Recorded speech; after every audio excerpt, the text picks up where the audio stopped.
Hello, Fightful Faithful. Welcome to the show we do on Tuesdays, which is a review of a different show that happens on television. And Alex, yeah, as you sit there introducing the show as apathetically as you possibly can, I want you to listen to me. I want you to digest this because this is the Sour Grabs post show for June 24th. We've got bones to pick about the rules of Joe Hendry and how he'll just appear whether you say his name or not, and how sometimes you'll say his name and he won't appear. We're going to get into it because we hold people accountable. And we want you to send in your super chats. Send in your humper chats at humperchats.com. We appreciate you so much. Guys, we're at like 180,000 subscribers, which is a little bit crazy.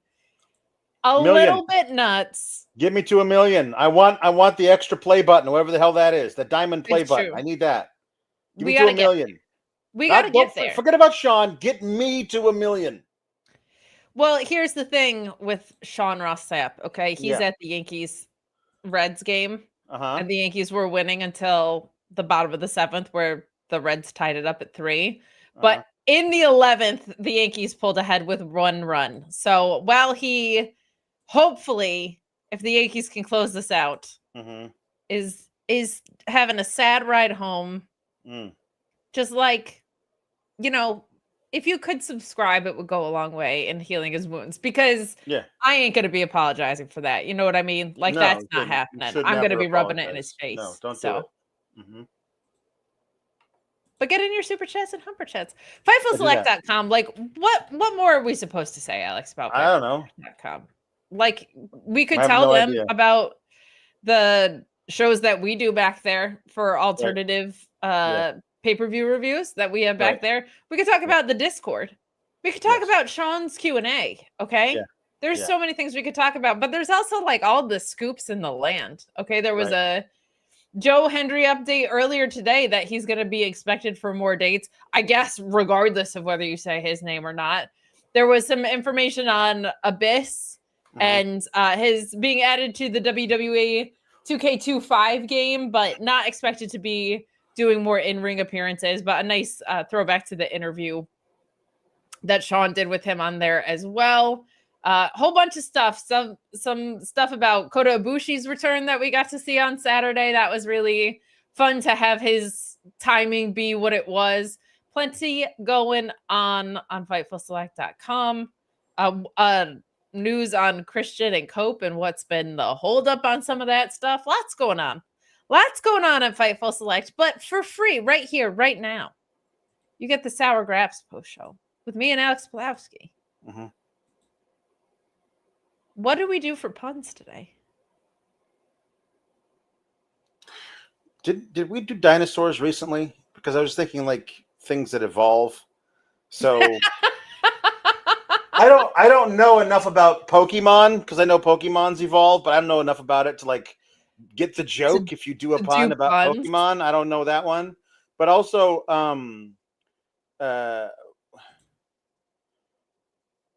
since Noam Dar is injured, can we do hospitals again? We haven't done that since Von Wagner went to the hospital. Can we do hospitals and or doctors, injuries and sicknesses? Something like that. Why are you like, I don't know, let's just turn the screws for Kate to hurt her feelings more? Because it's funny when you sink down that low and only your nostrils are above the little thing. Can we do that? Did the Reds just win too? Like, how many L's am I going to eat today? I don't know. Yeah, we can do whatever you want. None of it matters. Okay, medical puns. Medical puns. Medical puns. Local medical facility puns. We did that like a year and a half ago when Von Wagner was in the hospital with a grade 2 skull bashing via ring steps. So just for that, because you were mean to me, I'm going to continue to make Love Island references if anybody in the chat is still there. I'm not trying to be mean, Kate. I'm just the people wanted to know the puns. My God. The calories and the L's I'm eating are just ruining me. Yeah. gaining weight for all the L's I'm eating, and you're feeding them to me. Everybody in our chat knows you so well. As soon as I heard Noam Dar was injured and had to vacate, I was like, Kate's going to be upset. I did get a great message from you where you said, I wanted you to hear it from me first, which I appreciated. Yeah. But like, it just, man, I got Eddie Kingston on the shelf. I got Kevin Owens on the shelf already. Yeah. Orange Cassidy. Like, it's been rough for specifically Kate's favorites. Yeah. And I think it's cruel and unusual that Noam Dar was, the fact that he was given back to us and then ripped from our hands again. Yeah. Breaks my heart. Sincere, that's brutal. I hope he recovers fully. Me too. I did see Ava's tweet 1 minute after she tweeted it. And then I sent it to you and I said, I wanted you to hear it from me first. I do appreciate it. And then I also messaged that same tweet to the Discord and I said, nobody tell Kate. So that makes me a hypocrite because I did tell Kate immediately. You're a hypocrite. I'm gonna have to cut the rest of the pipe bomb on you from what I was doing earlier. Pipe bomb on me. Over the weekend, that was just dropped on us via a tweet. Noam Dar was in a speed match with Humberto Carrillo like 3 days before she tweeted that. If that's where he got injured because of the stupid speed title, I'm gonna be so. I don't know. I don't know how he got injured or what the injury is or whether or not it is just we really want this. He won the Heritage Cup back on April 22nd and had not defended it in almost 2 months since he won it. So was it a case of, well, we don't know what to do with it if Noam has it, but we want to use it as a prop for this really increasingly dumb mafia feud? Are they making up the injury? I don't know. I haven't seen anybody like confirm or deny. I don't know what the thing. All we have to go on is a tweet from Ava. I don't know what the injury is, how long he'll be out, any of it. I hope it's not like a re-aggravation of his original injury because that kind of stuff just haunts you. Like I did watch this. Ryan Chikini is not lying. The Noam and Humberto match actually rocked. It was really good. Humberto won so that he could lose to El Grande Americano, who, I don't know, maybe that guy might not be available to defend the speed title because it's possible that guy, or at least his alter ego, might be on the shelf for realsies, not just a fake kayfabe injury. Is that real? I didn't see that. Yeah, it was reported by, I believe, Body Slam. That it's possible he may need a little time to heal up. So that's why they did the angle last night for Chad Gable. So, like, I hate the El Grande Americano stuff, but I like watching him wrestle. All my faves just. I know. Walked away. See, Tom LaValle says, by telling us to not, Kate was not bombarded with the tweet. You were being a good friend, Alex. See, this is the thing. I wanted you to hear it from me first. Also, I wanted you to hear it from me only. That was basically respect. It. You know what I mean? So that's as good as I could be. As your nominated little sister. I feel like it's only fair. Yeah. But they did some dumb stuff with that Heritage Cup, so we'll talk about that later when it happens on the show. Last Legend, Izzy, Dame, Jaida Parker, and Jordynne Grace all cut little monologues next to their name in a big font. They said why they thought they were going to win this Fatal 4-Way. And Jordynne Grace, the last thing she said was, I have to, which usually means they don't. So she did. Spoiler alert. So I guess that's good. That's very good. That needed to happen. Yes. The opener was the TNA World Championship match. in which Trick Williams, by the way, Trick Williams comes out, and it's just that it's the you gotta go.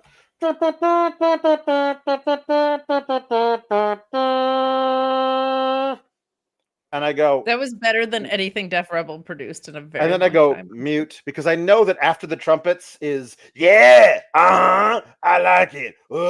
What, meh. And I couldn't. So I had to wait until his was over, and then I unmuted the TV in time to watch Double Vest, wearing a single vest, but the single vest had smoking skulls on it. You know, have you ever you've heard of the Austin had a smoking skull belt? Yes. This was a literal smoking skull vest. This man looked like he took One-Eyed Willie from the Goonies, put him on his shoulders, and lit him on fire. What is that? I know that I'm the guy who doesn't understand fashion. Is that a new thing for plastic skulls on fire on your shoulders? Because I am never going to be hip. I like how you think that's like the only thing keeping you from being hip to the fashion. I'm not hip. Hip, Alex. Otherwise, super hip. But my thing is he's double vest, and he's coming out here in a single vest with double skulls. So maybe that was the way of like pacifying it. Yeah. But it was a choice. I respect it. It doesn't feel like his character or team. No. I was a little confused.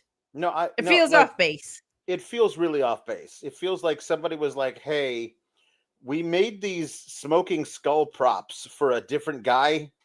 We were just going to throw them out. Do you want them?" And he's like, "Yeah, sure." He's like, "Do you want to wear Ghost Rider kind of on your shoulders?" Mm-hmm. It was distracting, I will say. Yeah. It was like someone shoved a fog machine inside Jack Skellington, and he wore that on his shoulders to the ring. And all I could think of, what's this? What's this? I don't know. I don't know what this is. That's what I thought when I watched him walk to the ring. It didn't make any sense to me. Also, I thought, this isn't Halloween. This isn't Halloween. Halloween. It's not Halloween. I didn't understand why he was wearing it. I will always be confused by that particular thing. I genuinely love how in you are on fashion with wrestling. Like it genuinely. I feel like this is more tickles me. Less fashion than it is prop design. I don't. Yeah, this crossed the line into costuming, I would say, at the very least. Yeah. Brian Chikini disagrees. He's like, Briggs rocks the smoking skulls in Noah. That seems like a Noah thing, though. That seems like the Gaijin, the giant Gaijin has smoking skulls on his shoulders. That seems like a very Noah thing. That's a very fair point. That's a very fair point. Anyway, he lost to Trick Williams. It was decent. Does Trick Williams play for the Reds and decide to have a 2-run rally in the bottom of the 11th inning so that I have to hear about it from my boss? No, that's not. Yeah, here's the thing, Kate. You were gloating about it by having a 1-run lead in the 11th inning. You were gloating. You were gloating. Did you notice it was cautious? Yeah, because I know this team right now. It was a very cautious gloat, but it was still a gloat. You think I taunted it? It was you jinxed it by doing a preemptive cautious gloat, and now he's gonna break into this feed from the parking lot of the Red Stadium and laugh at you. Because you gloated. Like, I deserve it. I deserve it at this point for being the Yankees' ability to, in the 6 weeks between May and July, just fall apart at the seams, and for them to be like, clearly Aaron Boone's not the problem, is exhausting. Mm-hmm. But we can talk about wrestling. I just got distracted by my frustration. Jambeard says, in my opinion, the best skull gear for a wrestler was and always will be Mortis, aka Canyon. Man, Mortis was the coolest fucking thing at the time. He was so great. I love Mortis so much. And when I found out it was Canyon, Because I knew Mortis before I knew Canyon, and then he took the mask off and he was Canyon, and he was like, "Who better than Canyon?" I was like, "That's not Mortis. There's no way that's Mortis." But he had the same moveset. He was Mortis, but it didn't make sense that it was the same guy to me. Green gear or purpley gear? Green was the first I knew of Mortis. Yeah, I like the green one a lot. You want to talk about gear that looks like it came out of Japan? That kind of looks, like it's got that vibe to it. Jambeard says, "Sorry, Kate. I'm happy the Wankies lost. Let's go Blue Jays." You know what? If you pay $5 to say that, that's fine. And you're a Blue Jays fan. You've had enough suffering in your life. Yeah, I mean, exactly. So it's fine. Anyway, Trick Williams beat Josh Briggs. He hit him with a trick knee. And again, this was a thing that last week Inamura got a big belly splash on Trick Williams and then said, "If I get a title match versus Trick Williams for the TNA title, I'm giving it to you," he said to Josh Briggs. And that's just okay with everybody? I feel like WWE does that sometimes. But usually there's a reason for it. Do they have like, hey, you pinned the champion of a different company? Yeah, that's true. That's a little weird. We're going to give you that title shot because you pinned him in a tag match. And you said, actually, can you give it to my friend who did not pin that champion in a tag match? And not only the person who runs NXT, but also the people who run TNA go, yeah, that sounds right. We'll do that. That just seems like a dumb thing to do. Oh, I'm like convinced that TNA doesn't. We're getting exposure on the CW. Great. Do whatever you want to our product. Make it the whipping boy. I don't care. Like, I feel like what we saw, we'll talk about Joe Hendry's lack of reaction tonight, because every time he's on the show, they go out of their way to embarrass him. Yeah. But it was certainly a weird setup for the match. I also just like,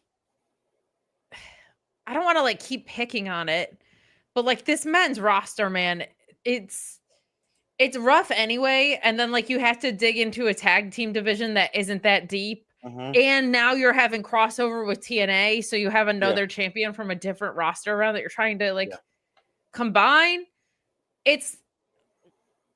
They're spreading a thin division thin, and it's really starting to show. I'm like, I like Ethan Page and I like Ricky Starks very much. I don't think them being tied up in the same feud when they're two very, very important pieces of this men's division for this long was a good idea at all. Like they need them working different feuds too badly, unfortunately. Pull up some of the people you've mentioned it before. Like they need to pull down people from the main roster if like their idea is to take this tag team and have them have concurrent title shots. Yeah. Because it's the tag division's weak, man. It's rough. Yeah. It really is. Afterwards, Trick gets on the mic and talks some mess about how he's the champion. And then all of a sudden, Joe Hendry, his music starts playing, and then he don't say his name, and he appears behind the champion and attacks him from behind like a babyface would. I don't believe in Joe Hendry. Like, I show up under any conditions. I damn well feel like I'm Joe Hendry. Is not nearly as catchy of a song, but it would be more accurate. I thought he lost to Frankie Kazarian, and therefore I wouldn't have to watch him anymore because I don't watch TNA. Like, why would you? Didn't they have him lose to Frankie Kazarian, and then like now he gets another title shot? Why isn't Santana getting the title shot? Is he getting the title shot? Like, is it triple threat now? Slammiversary? My guess is that's what it is because I don't watch the TNA product, but I saw Joel Pearl tweet out like Joe Hendry is getting a title shot at Slammiversary. Okay. So it feels like they shoehorned that in very much, which makes me wonder if in cooperation with the FightfulSelect.com report best $5 in the biz, if like maybe his contract is up sooner than later, like if that's like a swan songy type thing. Santana somehow gets in there and pins Joe Hendry to not pin the WWE guy. Is that probably how we're doing that? Probably. Anyway, he attacks Trick Williams from behind, and Trick runs away. And Joe Hendry is interviewed later, and it's predictably dull. Just like here's the thing, like I don't expect every act to be for me, and there's a lot of acts that are super over that are not for me. But like oftentimes they're just not for other people later. Like the shininess wears off of them. Mm-hmm. And like I'm not a Joe Hendry hater, certainly not as much as you. But like it's kind of like, I'm trying to think of another good comparison. I'll pull from across the pond so that people don't think I'm an AEW shill. It's kind of like the Outrunners, where like they were hot, and they were hot for a while, but like once the jig is up, the jig is up. Like there's it's presented as one dimensional, though I think Joe Hendry has more dimensions than that. But like none of the songs he's done have been good on NXT. He's been booked to lose constantly. Like the amount they're betting on him being over and doing no creative work with the fact that he is over is just absolutely handcuffing him at this point. And the lack of reaction was rough. Was a stark difference from his previous appearances on the show. Yeah.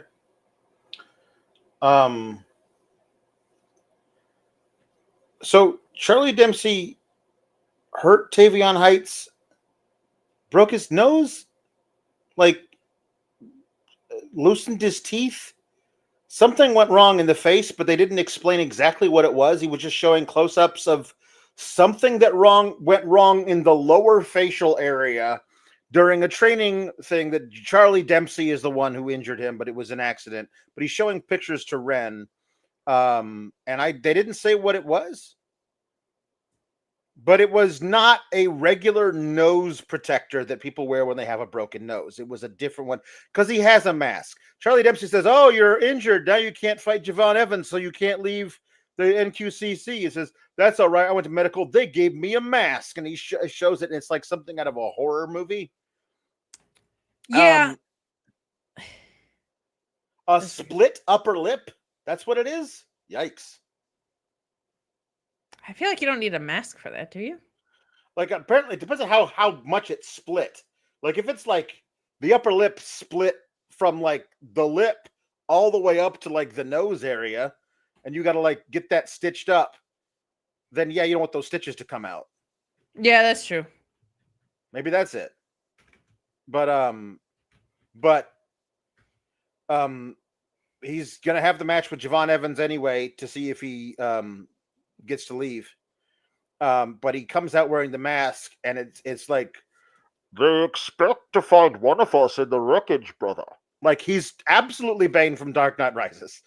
Like he's 100% like, you think you merely adapted to the dark. I was born in it. Like that's basically, I could not see Tavian Heights as Bane in a dramatic reboot of The Dark Knight Rises during this match. I'm here for it. Let's do it. Amber says it looked like a thong. I don't know. Looked more like the Bane mask to me. Okay, we're adding something now.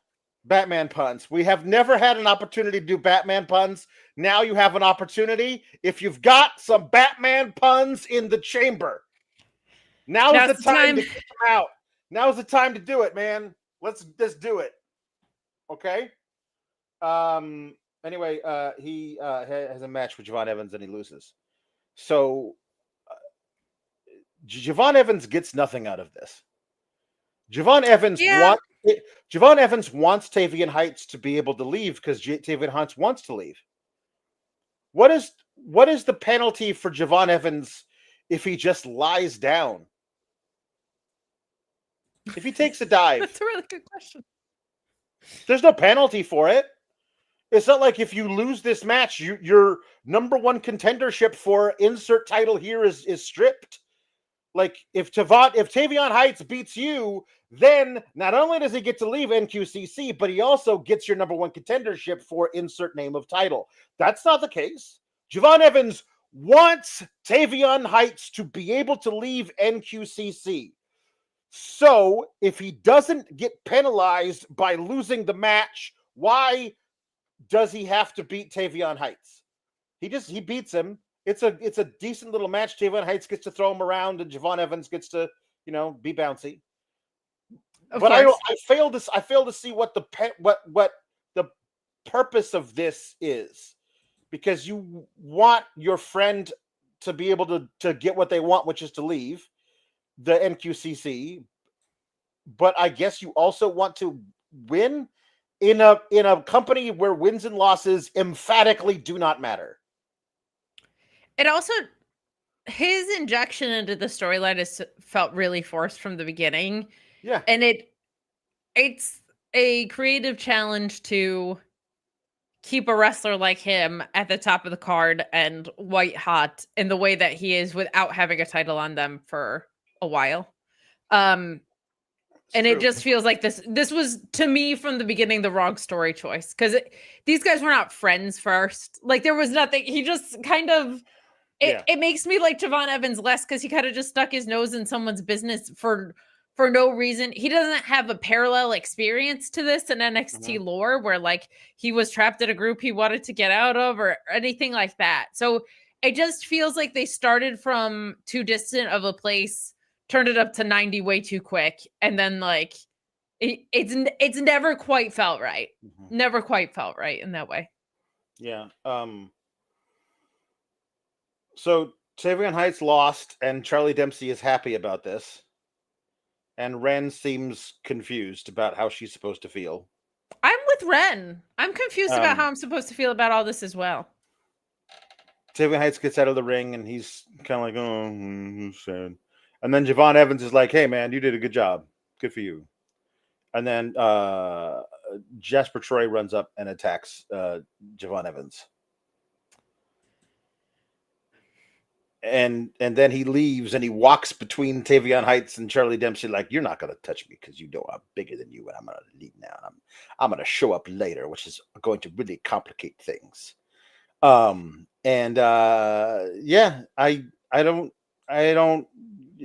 know. This is a thing to like prove that eventually this is going to be a thing where like Javon Evans proves he can take down a big guy by beating Jasper Troy. And that's going to make us believe that when they eventually, the only person I can see, honestly, who is going to be, who has an actual chance of really being the guy to beat Oba Femi is Javon Evans. It does feel that way right now. It's like Javon Evans or that person doesn't exist in NXT. Currently. Yeah, that's where I'm at with you. That's what it is. So part of the journey for him to get there is by beating Jasper Troy. You know what I mean? Like that overcoming Jasper Troy. Overcoming a giant guy so he can face another giant guy and win. Like, I just don't know when that happens. I've given up on them doing the thing that I want, which is that Javon Evans gets a shot against Oba, can't beat him, finds a way to get another one, comes closer to beating him, but can't do it, gets a third one and finally does. I've given up on that. But perhaps they'll actually just have him beat Jasper Troy, which proves that he can, and then he beats Oba Femi. The men's division in NXT is not stellar. There's not a lot of depth to it. The fall off between the top of the card and like the middle of the card is great.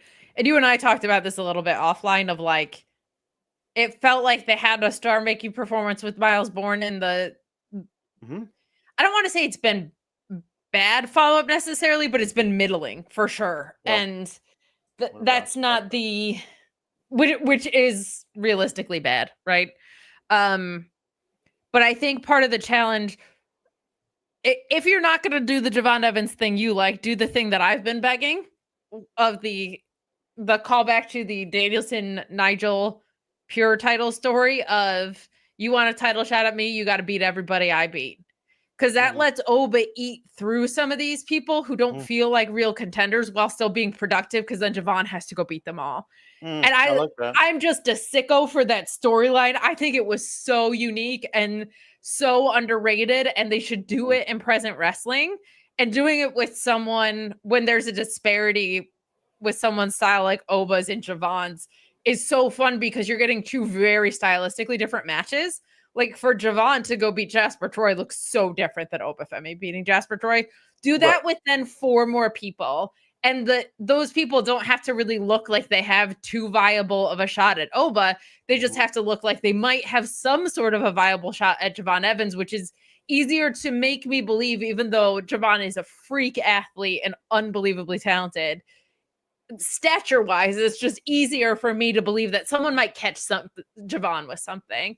Right. So I don't think they're going to do either of our ideas, but I won't shut up about somebody running that play because I think it was one of the, I mean, it was also Nigel and Daniel said it was one of the most brilliantly done things in a very special era of ROH. But it's such an interesting storytelling device that nobody has used in modern wrestling. I don't really think since that I can recall. I started watching later than a lot of people though.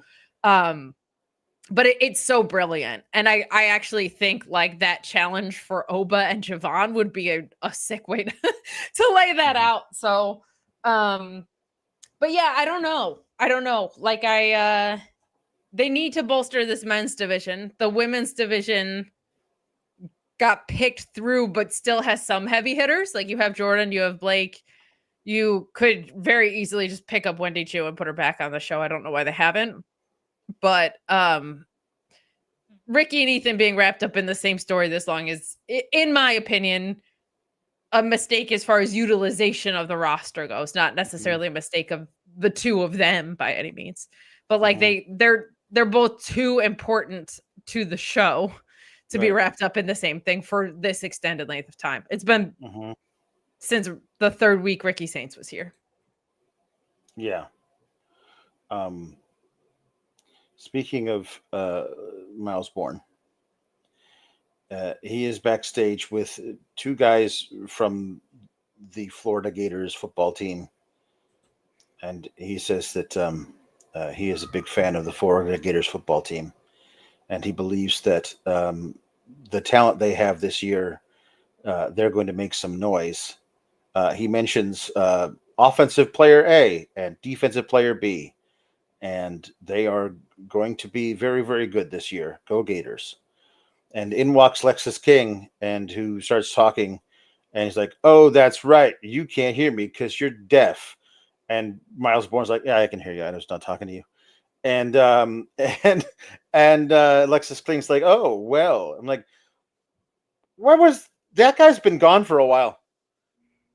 I didn't miss him. Like he's been off TV for a bit. And he's come back. He posted online. He lost like 23 pounds in 6 weeks or something. He was like away doing conditioning. Which I'll say, like, we were just talking about how the men's division is too thin, so it doesn't feel like a great idea. But there seems to be this like more awareness in general in wrestling right now of fans getting burned out on certain talent and also like not burning out talent themselves. So if people are just going to take 6 weeks hiatuses when their storylines are done, I actually think that's really healthy, and wrestling needs to do more of it. But yes, Lexis King is back. I actually kind of he's the kind of heel that should be making dumb comments like that, but I love the way Miles Bourne handled it. I thought that was fun. Lexis King just basically says, it's like, you don't respect me enough. And Miles Bourne says something about how you really are your father's son. BX. And my name. and Lexis King says, Lexis King has gotten way more. His entire face looks like it's molded out of plastic now. Like it just, he's gotten everything is so sculpted. It just feels fake in a lot of ways. Lexis King is what we've got from Miles Bourne to do after that thing that he did with the match he had with Oba, which was now weeks ago at this point, like a month ago. It's a month ago. Multiple PLEs ago now. Yeah. It's... And we don't know. This is what we got for him as Lexis King, which feels like at least it's not nothing, but so we're going to dip into this ridiculous Tony D and Stacks thing. Noam Dar is hurt. Noam Dar cannot defend the cup. He was supposed to have a match against Stacks today. And instead of that, which cannot be this, that match would have had nothing to do with this, what they did. They were like, Luca Crucifino got Tony D the match against Stacks for the vacant Heritage Cup. And Luca Crucifino presumably would be in the corner of Tony D for the match, but he's not. And Tony D wins the first fall with a hell of a great looking spear, which feels like he should be doing that on the main roster alongside Braun Breaker. It did. And then Stacks kicks him in the kneecap and does a small package, so now it's tied 1-1.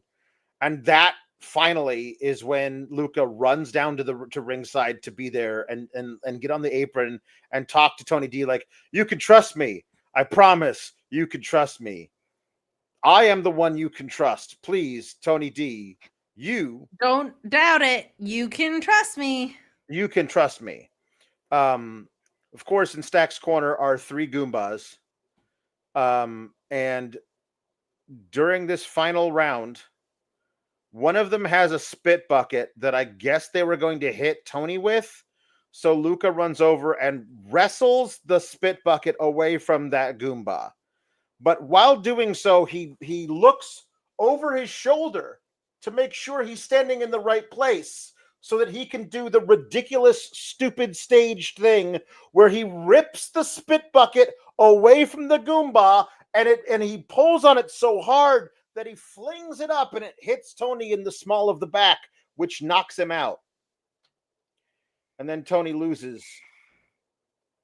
And then Stacks gets in the ring to apologize for the accident that was really poorly staged and even worse executed. Even worsely executed. And then Tony D punches Luca in the mouth and says, I can't trust you. And he looks at Stacks, a guy who literally stabbed him in the back several times over the past 2 months, and says, and I can't trust you. And Stacks is like, well, I could have told you that. I mean, that's basically been my whole deal for like the last 2 months is you not being able to trust me. And then Tony D leaves. So Luca was not working with Stacks up until right now, after Tony D punched him in the mouth. They also made sure in a recap to pinpoint that particular moment where Ava said to Tony, Stacks' consigliere got him this match. And then Luca having the authentic reaction of, whoa, that wasn't me. I didn't do this. Find the paperwork. My name's nowhere on it, he says. He's a lawyer. He would know about paperwork. It's true. So Ava has vital information that she is not giving us or Tony D'Angelo. And I feel like that's the dereliction of her duties. She should tell Tony D who the consigliere of Stacks is. And of course she will later when she reveals that it's Ava, that it's Big Ange. She'll reveal that it's Rizzo, whatever her name is. She'll reveal that it's that person, and Tony will be like, oh my God. And of course, everybody in the SGS will go, yeah, we figured that out weeks ago, months ago at this point, because there's a non-zero chance this feud lasts until Christmas.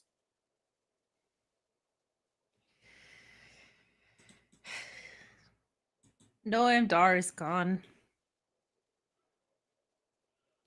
None of this matters. Because Noam Dar is gone. Right. The Heritage Cup doesn't matter. Uh-huh. We all knew what was going to happen in this feud. Mm-hmm. They've ruined my life. Yeah. And here's on a sincere note, now I have to sit up because it's sincere. Hold on. On a sincere note, so I have to sit up from my cozy slump down position in the chair. Now you got to lean your head way back too. So blurry. You're back now.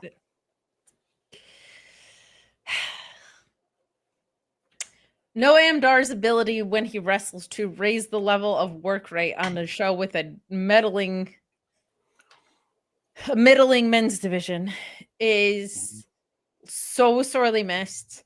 The Heritage Cup being something that was different, I want to say is so sorely missed, but like they've just betrayed like what the essence of the Heritage Cup is so much by constantly using it as a device for like interference and distractions and like anything but being about the actual Heritage Cup. That like doing something that's cool with rounds, like it just doesn't make it feel like it matters. So it double hurts for me because God bless Noam Dar. And because like the coolest thing that they have on the show from a belt perspective is that like it's such a unique thing when it's used properly. And when I think about like Tyler Bate and like the people that can really do something with it, it breaks my heart. And also I like Tyler Bate and Pete Dunne came back to Raw, and the New Day is only allowed to fight the War Raiders. Like I don't know where that tag team is. It's crazy. But it bums me out when I think about like this thing that was supposed to feel like prestige. Not only does it feel like about prestige, it feels like anything but the Heritage Cup, which is supposed to be so unique on its own. So that kind of sucks. I understand the pivot. Like this is what they were getting to anyway. And so I understand why they were like, well, we have this vacant device. We can use it as a way to accelerate the breakup a little bit here. But like they've really done a number on this story. Unfortunately, it's taking them way too damn long. And it's making everyone look stupid. It's making Luca look stupid. It's making Tony look really stupid. And I just wish they had gone about it in a more intentional and quicker pace way. Do we think if Noam Dar was healthy, he was going to beat Stacks? Probably because Tony D cost Stacks the match. Probably. Do we know for sure that was they were supposed to face each other? That was set up. So yeah, I don't think you have Noam Dar come back to win it to lose it immediately. Right. Wait, no. We're talking about comebacks. We're talking about comebacks. See, this is like great because Sean is out of the frame, but like I can see him in the bottom of. How about this one? How about this one? I know how this works. How about this big comeback? Big fat fucking L for the Yankees. Woo! How about that? Look at this. Look at this that was gifted to me. Okay, this actually rules. You could tell the people. Look at Bip Roberts' game-used bat. I got to see Chase Burns mow down like 8 Yankees in 5 innings. Sean, you could mow down 8 Yankees in 5 innings the way they're hitting. We'll see. Well, probably. Look, with this on, with this, I'll be like that. Hit you with one of these. I'll go switch. I'll lay one down. You try fundamentals on these Yankees. You'll win. You'll win in 7 innings somehow. You line that shortstop next to the second base bag, and I'll just tap one down the third base line there, buddy. That's what I'll do. That's what I'll do. You should do. Pathetic. Damn it, do you want to manage the Yankees instead of Boone? What? Do you want to manage the Yankees instead of Boone? Why are you so tired? What happened? Actually, Brett Boone was the person who replaced Bip Roberts at second base. So I don't like Aaron either as a result of that. I don't like Aaron either because he sucks as a manager. So I'm I'm down with Bip Roberts replacing Aaron Boone, honestly. There's one way to get this to stop. No. There's one way to get this to stop. I already have to subject myself to the Yankees being 0-8 in extra innings. You think I'm going to go watch an hour and a half of Freddie Got Fingered to make it better? Yeah, of course. Look at this. Look at these bad boys. Look at these. You want to talk about? Are you in your influencer era? Why are you just getting gifted all this stuff? What is that? They are grandmother-inspired sneakers from Unheard of brand. That's awesome. Look at this. Look at these bad boys. Soon enough, Sean's going to be like, everyone's asking about the skincare routine. No, I know it's good. I didn't know if the strawberry shortcake fairy came to your house last night. What the hell? I wish. That'd be great. That would rule. Sean is giving like little kid fan in a 90s movie. I can't even be mad about it.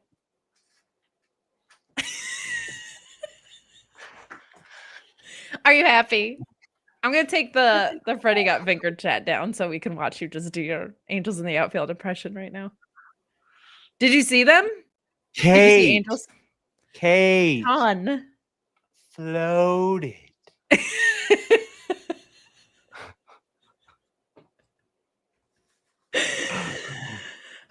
Well, I'm happy. I'm always happy when somebody gets to see their team have a walk-off win and the Yankees suck. So somebody said this. All right. So fun story.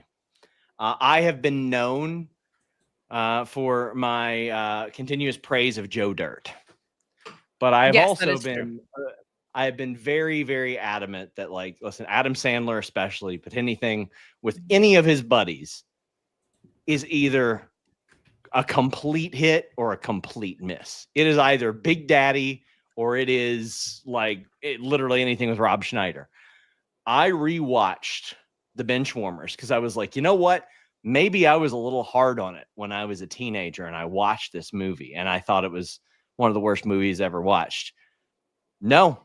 You believe I was discussing the rules of comedy with myself as I watched that movie. I was like, you know what? Alex didn't have points about Hot Rod, but they certainly apply to The Benchwarmers. I feel like if you watch something you didn't like as a teenager, your taste doesn't get less sophisticated as time goes on. I also have rewatched Grandma's Boy recently, and I'll say this. If you can believe it, based on my conduct, I've gotten much more mature. Because there's a lot of that I'm like, Jesus Christ. In your defense, you didn't tell us to review Freddie Got Fingered because you were like, this is a cinematic classic. You were like, no, how did this get made? It's just a movie that at one point during it, I go, okay, he's making a point here. Like it's an artistic thing at this point. That I had some serious, Daddy, would you like some sausage? Thoughts of that. Grandma's Boy is hilarious. It is very funny. The line, how many people did you tell about me and your mom? And then when Nick Swardson goes, I don't know, 13 maybe, was an all-time classic to me. But yeah. Also, the Pro Wrestling Connection, Kevin Nash is in it. So is he really? Yeah, he's a mover at the start of the thing. Like for a couple years, like he was in with the Sandler gang because he did The Longest Yard as well. You know who I wish really would have gotten in with the Sandler gang was the Great Khali after The Longest Yard. You think like we needed more Great Khali in Adam Sandler films? Okay. Yeah, I would love to see Khali doing more stuff. Like they could have worked him into Happy Gilmore too, easily. Sure. For sure. SRS Alex, being worse about the game than I thought he would be. Are you kidding? Alex, I will if you put your hands in the air so you don't look it up. If you can name the 5 wrestling world champions who appeared in Longest Yard without looking at the chat, don't help him. I will leave immediately. I don't know. I never watched it. That's sad. I'm just going to tell you. Great Khali. I knew Austin. Oh, I didn't know that one. Who I will say a couple years ago, wrestling fans tried to come for him because he said the N-word in the movie, apparently not knowing what a script is. Kevin Nash, who is on steroids in the movie. Goldberg, who has a big peen in the movie. Like, that's his gimmick, is that he's got a big wiener. And Bob Sapp, whose gimmick in the movie is that he can't read. And once threatened to sue me if I didn't fly him to America and take him to dinner, is what it was. Pay for his dinner. I think that was it. Or somebody else on our site he threatened to sue. It was somebody. His representative. Bob Sapp? Was it because of your last name? No, I think it was just a misunderstanding in reporting terminology. But when my dad went to Japan, my dad's like 6'4" and a bald man. They asked him if he was related to Bob Sapp, and he's like, "Who is that?" And I was like, "Dad, there's no way they could have realized. Like, you're not that tan." Well, there you go. But yet, whoa, hold on. He wasn't a wrestling world champion. Whoa, sir. Bob Sapp was an IWGP heavyweight champion. Yes, Bob Sapp absolutely was a wrestling champion. He was every bit as much of a wrestling champion as Kazuchika Okada or Hiroshi Tanahashi, those gentlemen. Brock Lesnar held that championship at one point. Yes, he was absolutely a pro wrestling world champion. Yeah. Well, either way, the Reds are up 2-0. I am not a hat guy, but I bought a hat. It should speak volumes about the franchise I cheer for when they are still actively marketing the 1990 World Series. And if that wasn't enough, when I get off the plane in Cincinnati, it's actually Kentucky, there's a giant Eric Davis mural, which, at least he played for the team as recently as 96. Right. But that again speaks volumes about the nature of our sports teams. Alex, thanks for being a good sport. Kate, I hope you're not hungry after eating that big fat fucking L. The least you could do is apologize, because I thought you considered yourself a man of faith. Review: Freddie got fingered. No. I thought he considered himself a man of faith, as there's a home run. I will only review Freddie got fingered as a puppet. Give us puppets. If I don't have puppets, then I don't know. No, I won't. No puppet, no review, as the old saying goes, Alex. As the old saying goes.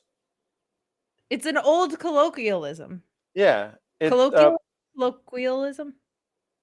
Colloquialism. Put puppet or shut puppet. That's it. Yeah. Sean. Yeah. I wish Allie was in the chat so I could make more Love Island references. Is Psycho in the chat still? Oh. Kate, I already mentioned this to you, but remember how we were like, so at least we've got something for Miles Bourne to capitalize on whatever how great he looked versus Oba. The something we have is less than ideal because it's Lexis King, but at least it's something. Prior to tonight, they didn't have anything for him. And so I said, here's what you should do. Here's how I make it good. It sucks that Noam Dar's injured, and they're going to find somebody to face Stacks for the vacant Heritage Cup Championship. And they picked the dumbest thing possible. And so here's how you make it good. The guy they picked to face him is Miles Bourne to face Stacks for the vacant Heritage Cup Championship. Why? Because each guy's used to be the seconds for former Heritage Cup champions. That is the connection. Miles Bourne versus Stacks. Miles Bourne wins, which pisses off Charlie Dempsey. Charlie Dempsey demands Miles Bourne wins because predictably Tony D cost Stacks the match in some way. But that was what they were going to do anyway, probably versus Noam Dar. So that part of it doesn't change. You need to keep that the way it was going to be the entire time. So you have Miles Bourne as the new Heritage Cup champion. That is something that he did not have before he faced Oba. He's America's champion. It pisses off Charlie Dempsey. Charlie Dempsey demands the first match, first title defense versus Miles Bourne. Miles Bourne beats him, which pisses off Charlie Dempsey even more. Tavian beats him to get out. Ren abandons him because he's lost his mind. He's so angry. And Charlie Dempsey alone in the back with nobody to turn to. And who walks up and puts a hand on his shoulder? But Dad, William Regal, who teaches him how to focus his anger, to not let it lash out, but to have it dwell within him so hard that he develops a British accent and also brass knuckles. And William Regal, his brass knuckles are his actual knuckles turning to brass. You don't put them on. Actual knuckles turn into brass. Exactly. And so then Charlie Dempsey becomes Lord Charles Regal. Sure. And he has a redemption arc as a villain. And he eventually beats Miles Bourne for the Heritage Cup, but that's fine because that's like 4 or 5 months from now. And by that time, Miles Bourne is ready to move on to the North American Championship. So it's totally fine. But I fixed it.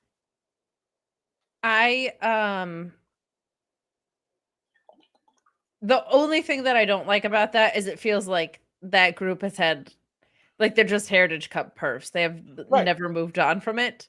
Mm-hmm. So I get that. But more importantly, Alex, I would say, like, if your cup isn't running over. You dealing with a nosy mailman all up in your business about what you're ordering, what you're getting? Well, don't worry about it with BlueChew.com and the code FIGHTFUL. It ships discreetly. Discreetly.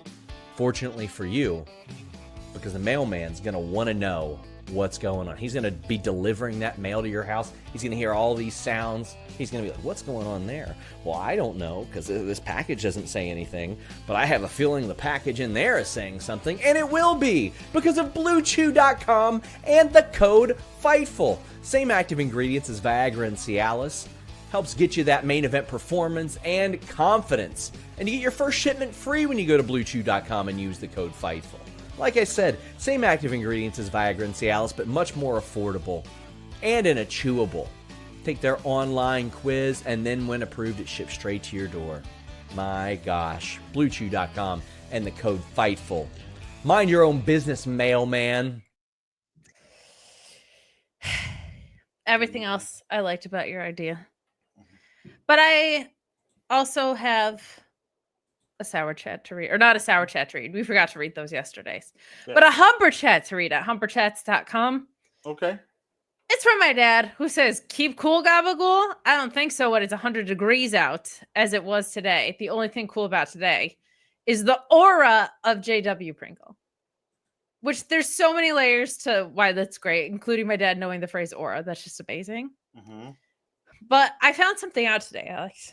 Yes. My dad, who watches the show, yes, he'll watch the show. Yes. He sends in chats every week. He like watches what we're doing and saying, my mom, he'll put it on like their 70-inch TV or whatever. My mom doesn't really pay attention to what we're saying, but has like, she looks well rested today. Or like, I like her makeup today. Thoughts? I was just told this by my sister and I live for it. Or she'll be like, she's so smart. She sounds like she knows what she's talking about. But like my mom doesn't know anything. My dad like focuses in. He's locked in. He knows who Tony D is. You know what I mean? Like he knows important things. But my mom just is like, Kate looks good today. Like I'm a mom. I don't have to then go and worry about things. Right. So I just, that's very nice. There are two wolves inside the Elizabeth household. One is checking in on my overall well-being, and one is intently taking in what we're saying. So right. Very good. More importantly, what do they say about me? I'm just joking. Okay, no, there's been things. My mom has asked a lot of questions about your daughter and your life. And that's very nice. Very nice. They're aware that she is the reigning, defending Little Miss Peanut and things like that. And I told my sister today about the karaoke experience that you relayed because we heard the song Pink Pony Club in the car. Yeah. Oh, that's very nice. Speaking of the sour chats we didn't get to yesterday, so we're going to do those right now. Rafael Garcia says, so hate to be that guy because injuries come for us all and war is a thing that is legit terrifying. But I do find it hilarious that Dom's only 2 defenses have been against 2 Polygon-based wrestlers' sons. Yeah. Pentagon Jr. and Octagon Jr. All he has to do is to complete the set is to wrestle Hexagon Jr. There's got to be like a quadrilateral junior out there somewhere, like more generalized. Rhombus Jr. All of his moves are just like a little bit this way. Yeah. Yeah. Trapezoid. The trapezoid sounds like a legit finishing submission. Trapezoid Jr. is pretty great. That really is. And then his finisher is the Zoid Trap. Perfect. There you go. No notes. That's a great luchador. It is a great luchador. And Kylie sent us in a supersized one. Kylie says, hey, Alex. Hey, Kate. Hope you both are doing well. I saw my therapist tonight, so I feel so much better mentally. And she said she could tell a big difference in the physical big difference in me physically and mentally, which gave me so much euphoria. Anyway, y'all both have a good night. Then, also, have you heard the Kota Ibushi is back? Someone should tell Ms. Linder and Ms. Sheeler, although they would probably pronounce his name Coder. But seriously, I hope he's doing better and we get some fun matches soon.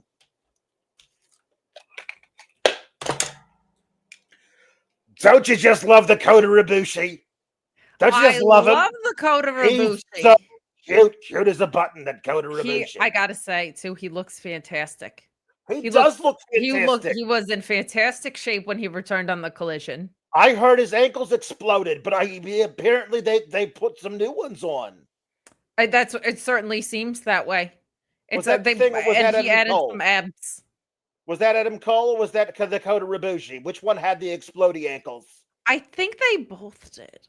Kota might have had exploding knees. I fear. Exploding knees? Oh, you don't like the exploding knees. Any we hate that. In the lower half, you don't want them to explode. No. Metatarsals, you don't want the metatarsals to explode either. No. That'd be bad. Honestly, ideally, nothing is exploding on your body. No, you don't want anything to explode. But I mean, if it's higher up, at least you could deal with it better, because then they got to bend down and touch your toes, and who wants that? Oh, not I. You can forget about it.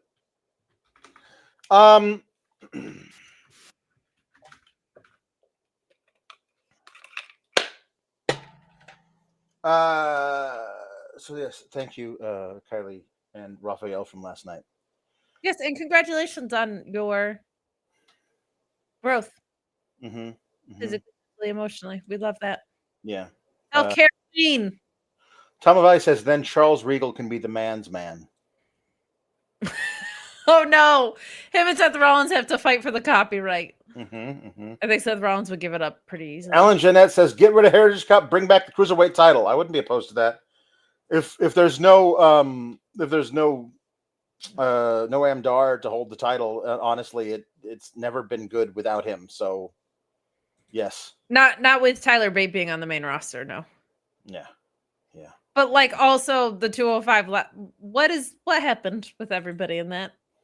Well, they're all They're gone. tearing me apart, Lisa. Because Noam and Akira, I think, are the last two that are on the roster. That's such a waste of one of the coolest things they ever did. It is. Jambeard's saying that Aaron Boone deserves a 10-year contract extension because he managed the Reds to beat the Yankees to lose. I think that's what it was. I don't know what happened.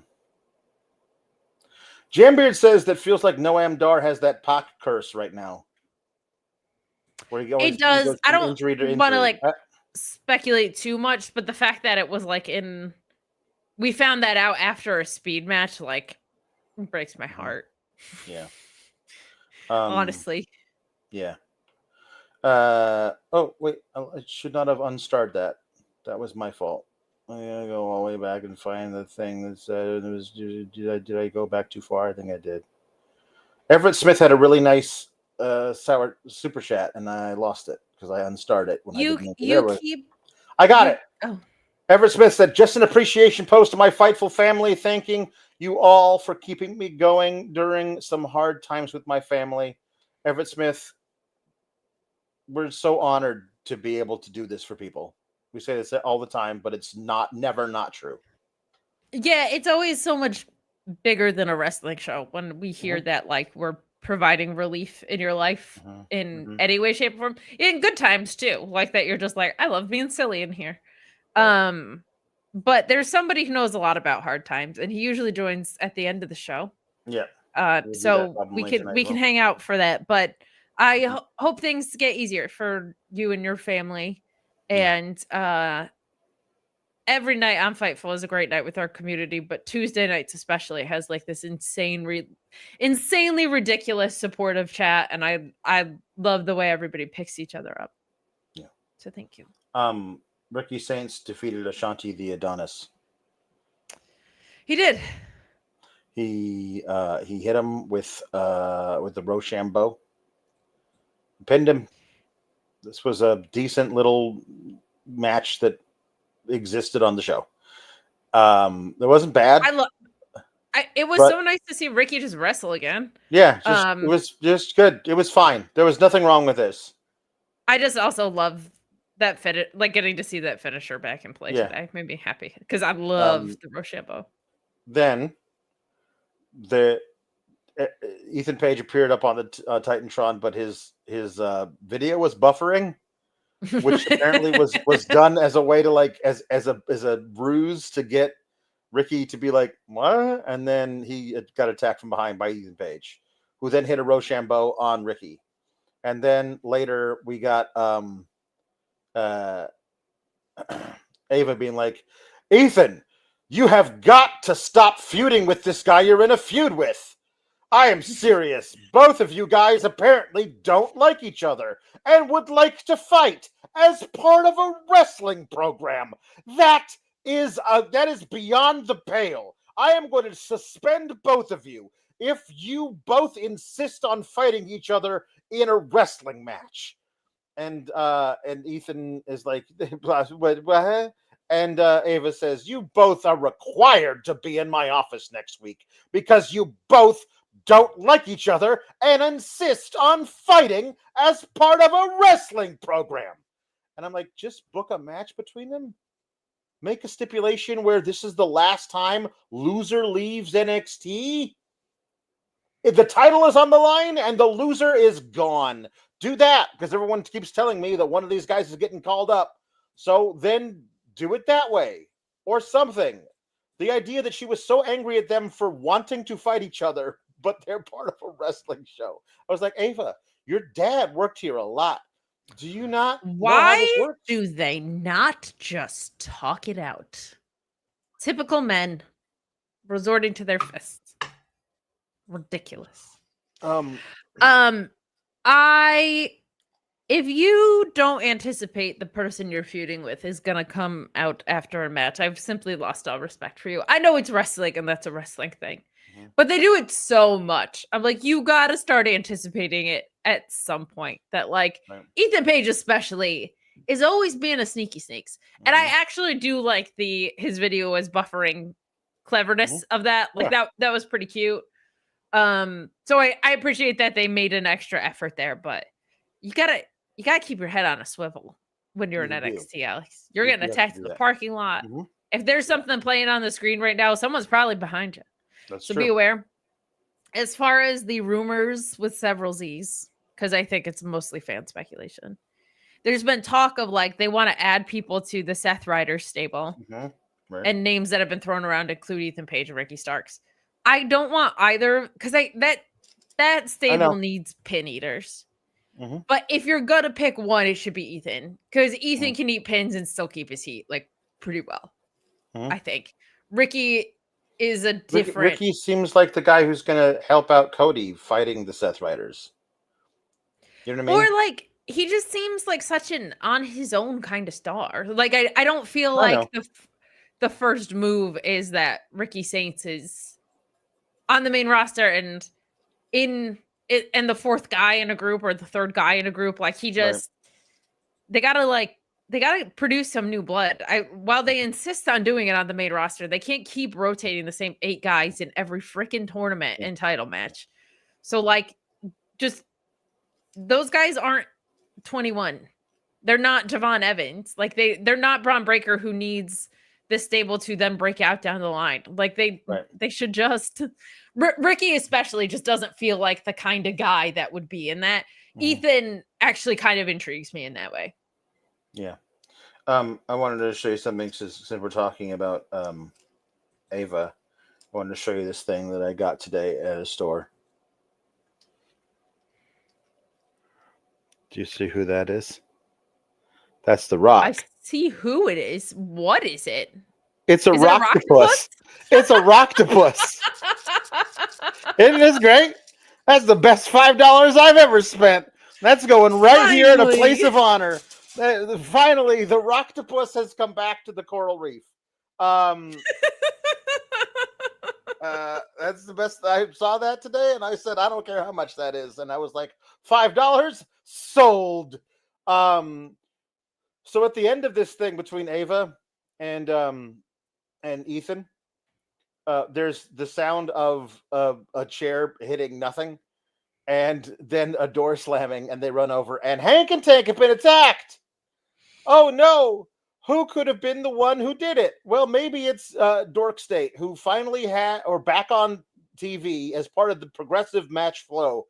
And they have they cut a promo in the parking lot with the Progressive logo in the lower left-hand corner about how, what, you thought we were gone? And we've been scheming.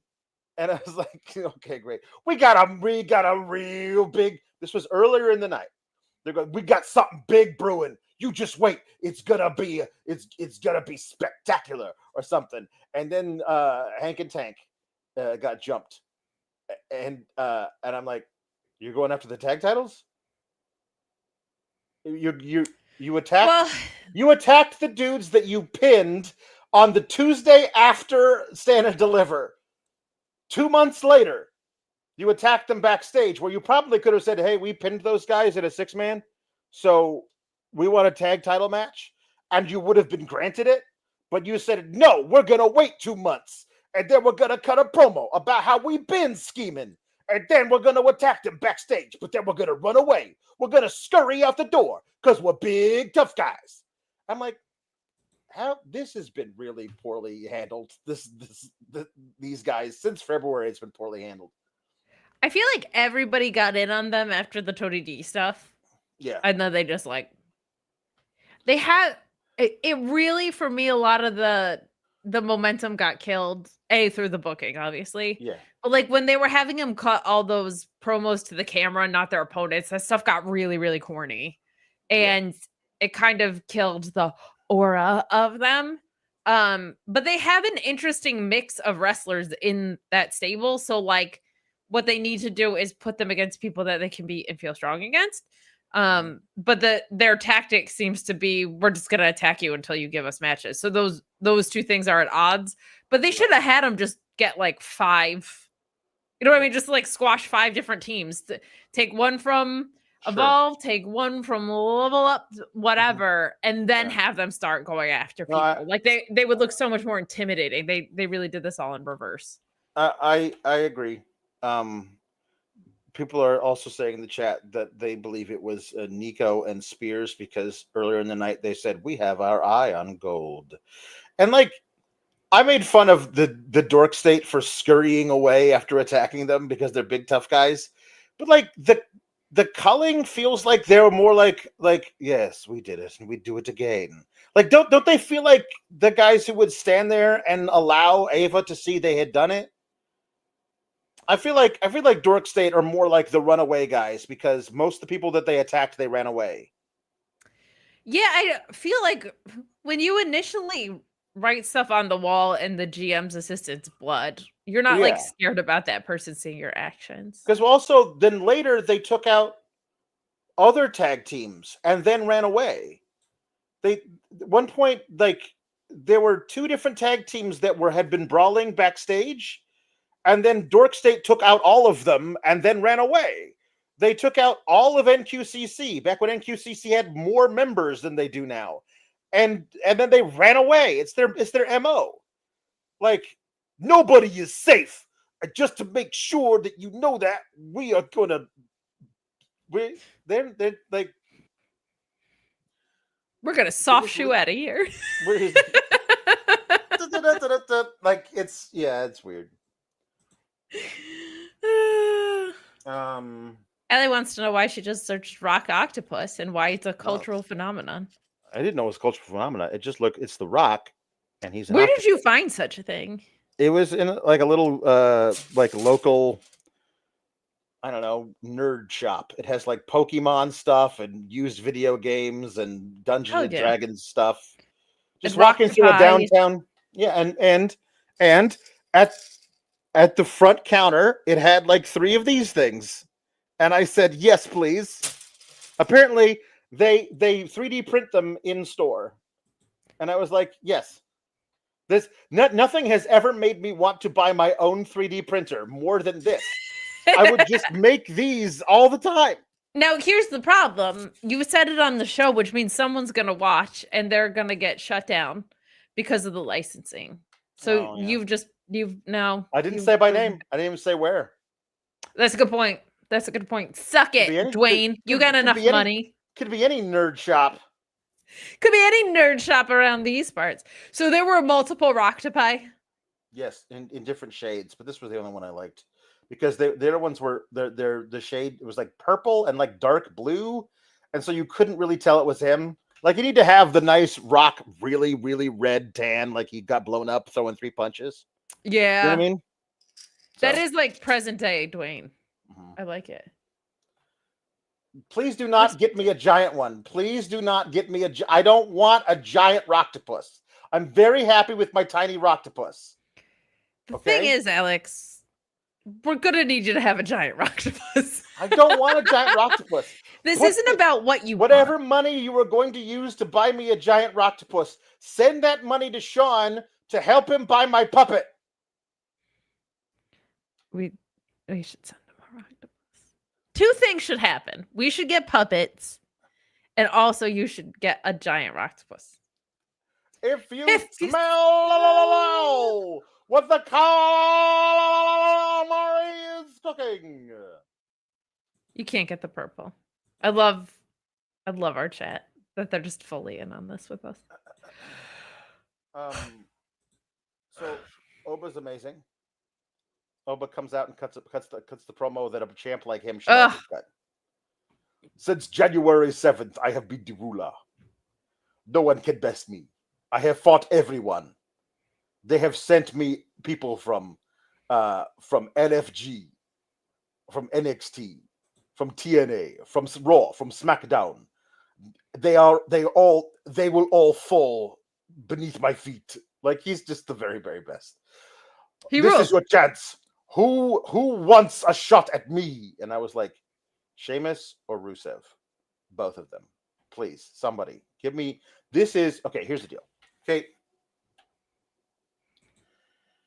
2 years ago, 3 years ago, 2 years ago, 2 years ago. There was that random October NXT where the AEW got moved off of Wednesday and had to be on a Tuesday. And Triple H sent down these people to be on a random episode of NXT. Cody Rhodes, Paul Heyman, John Cena, and the friggin' Undertaker showed up on a random ass episode of NXT to counter program an AEW show that was forced off of their normal night and onto Tuesday. They have decided we are running Great American Bash opposite their top show of the year to counter program it. Would this not be the perfect opportunity to send people from the main roster to have big time dream matches with the people who have nothing better to do, i.e. Oba Femi? Like, send Bronson Reed to face Oba Femi and have Seth Rollins in Bronson Reed's corner. And Paul Heyman. Why not? Like, this whole thing, and make it more also this thing of like, have Paul Heyman come in. Like, I mean, you disrespect, ruler. I just want to let you know obviously we would love for Bronson Reed to be the NXT champion. However, think of this more as a scouting trip, because we have been seeing what you have been doing, and we think that perhaps the ruler might be more happy being the number one man of the visionary on the main roster. So if perhaps anything were to go wrong here, don't worry, you have a home, we're sure of it, on the main roster, and that ruffles Oba Femi's feathers. Like, is that not better than the winner of Inamura versus Jasper Troy? Like, if you're like, what happened to the game I love? This used to be a proper country, etc. Why are we not? If you're going to counter program, then friggin' do something. Make the Great American Bash feel really important. Like you're trying to actually siphon off things. There was a match that I was sure tonight would be made for that show, which still might be made later, between the women, and maybe they'll do it later, but it seemed like a prime opportunity to do it tonight. I'm fine with it. I think All In's going to be a better show no matter what. But I thought they would put in an effort to make everybody's going to already be in Atlanta. Just have them show up at the NXT show, but advertise them and have them do stuff. I think they want to be able to, like, it on the off chance that they get absolutely spanked that weekend. I think they want to be able to say, well, it was just at NXT, and more importantly, it was just the women. Because they love doing that shit. But so I think that's why they're not putting forth an effort. There's nothing to spank on Evolution. I did not mean that in a weird way.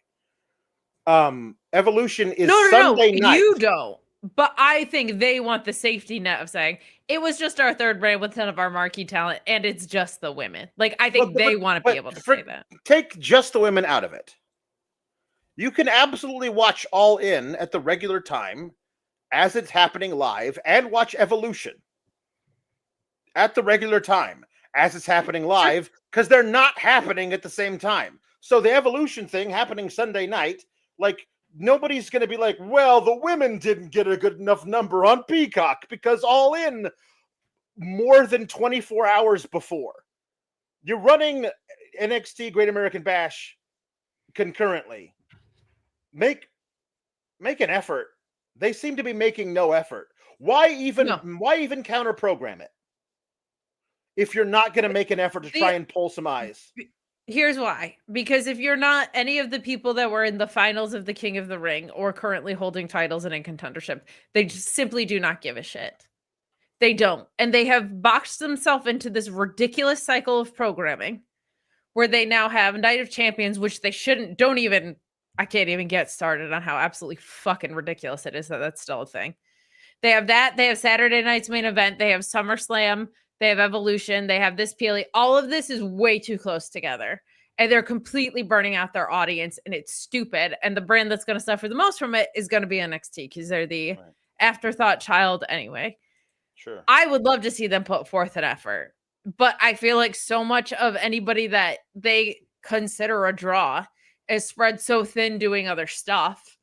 Like, I don't even know what's next for AAA and stuff. Like, I don't know that schedule. I won't pretend to. But like, they have trapped themselves into so many events back to back that I don't feel like they think they have the juice Kate. To send it. I figured it out, Kate. This is what they should do for Oba Femi at Great American Bash. Oba Femi versus Mr. Iguana. Lexis King. Mr. Iguana. Perfect. Come on, it's right. He's a phenomenon. Everybody's gonna be talking about Mr. Iguana. Handicap match with Lieska. Yeah. Well, that's kind of obvious, but yes. Come on. I want it to be stipulated as such. I want that to be abundantly clear. I'm just saying you could figure out a way to make this better because Inamura comes out, and I'm like, this surely can't be the match for Great American Bash, right? Like, this is back to back. We're doing Miles Bourne, who again, I'm not, and I think the match with Inamura is going to be great too. But does that feel like a PLE match to you for Oba Femi? Oba Femi is there. It feels like this is a guy who, unless they actively screw him up or God forbid he gets injured, this is a surefire, multi-time WrestleMania main eventer, no doubt about it, type of dude in Oba Femi. So while he's the champion of NXT, you could be doing whatever you possibly could to try and pull people in to watch him so that they get a sense of who he is and never stop watching him as long as he is under contract to your company. And this is, you're trying to pull eyes. Otherwise you wouldn't counter program it directly. You're trying to pull eyes from All In. You're trying to say people, well, I won't buy the pay-per-view because I'll watch this instead. That's what they're trying to do. Otherwise there's no reason to do it. So Inamura, who's really good, I don't want it to seem like I'm saying he's not good. He's very good, but it doesn't feel like he's the type of guy who faces Oba Femi and pulls eyes. Like, you figure out a way to get somebody who can do that. I don't know who that is. If it was Jasper Troy for the first time, and since Jasper Troy was on NXT, he had been absolutely wrecking shop against everybody else, beating the piss out of everybody, and finally he gets a shot at Oba, and maybe that seems like, okay, well, maybe they're going to do it. This guy looks really impressive, or something. I don't know, but we already saw Jasper Troy get beat by Oba. So next week, Jasper Troy attacks Inamura. Inamura says, I love NXT, and that's why I want to be NXT champion. And then Oba says, well, yeah, but you're going to lose. But may the best man win or whatever. And Inamura gets out of the ring, and Jasper Troy attacks him. And so we're getting that match next week, and the winner of that gets Oba at Great American Bash. And the winner of that match, Jasper Troy versus Inamura, is almost certainly going to be Inamura because Javon Evans. Because that's how they book things. The other thing is, like, he's in a tag team. And that he's not departing from Briggs off of a tag run. So, like, the thing with Oba is the defenses already feel inevitable. And I'm more okay with that because of the type of champion he is. Like, I don't ever like it to feel inevitable. But, like, I'm more okay with it when the guy is this. Right? Like, that it's almost part of what makes it work. What I don't like is reaching so deep in the well that you have this, like, I don't even want to say it's a story because it feels like an inkling of a story more, that it's like Briggs is going to face that guy and I'm going to face this guy for singles titles. And we're going to find out that what we need is to both be together for us to have success or whatever that's going to be. But, like, facing two singles world champions after no singles work doesn't work for me. Like, I just some singles wins, man. Like, a few singles wins. If he had said 6 weeks ago, I will always be your tag partner, to see if I fully fit in NXT and to know I didn't make the wrong decision to not go back to Noah. I just want to test myself in this environment for a little bit. And he gets like 3 wins. I'm having a completely different conversation because that guy is a great wrestler. But the half-baked story of it all, and like, I think having the TNA title around isn't the best because they already have a thin roster. Like, so I would much rather something else and more enticing be thrown that way because Oba deserves it. Yeah. Oba should be made to be. He should have challenges in his path, and he just doesn't have anybody that feels like a challenge. There's nobody that feels like they're on the path to being that for him, you know. And yeah, all right. Yes, as I said, Ava seems very upset that both Ethan and Ricky want to fight each other on a wrestling show. And Jambier says, there's a commentary on that, of course. The WWE general manager will complain that 2 wrestlers want to wrestle on a wrestling show. It does seem that way with this particular yeah. So and Jambier also says, whoever made that Rocktopus, this Rocktopus, you mean? This Rocktopus? Missed a huge opportunity to have made a rock lobster. Not the worst thing I've seen his head on. Think a type of plug. I will say, like, Roctopi might just be the beginning for the shop. They're getting into the 3D printer. Yeah. Rock Lobster is maybe next. Yeah. So I'm yes. Well, there you go. Ryan Chiquini says Inamura beats Jasper because Evans interferes. Wild.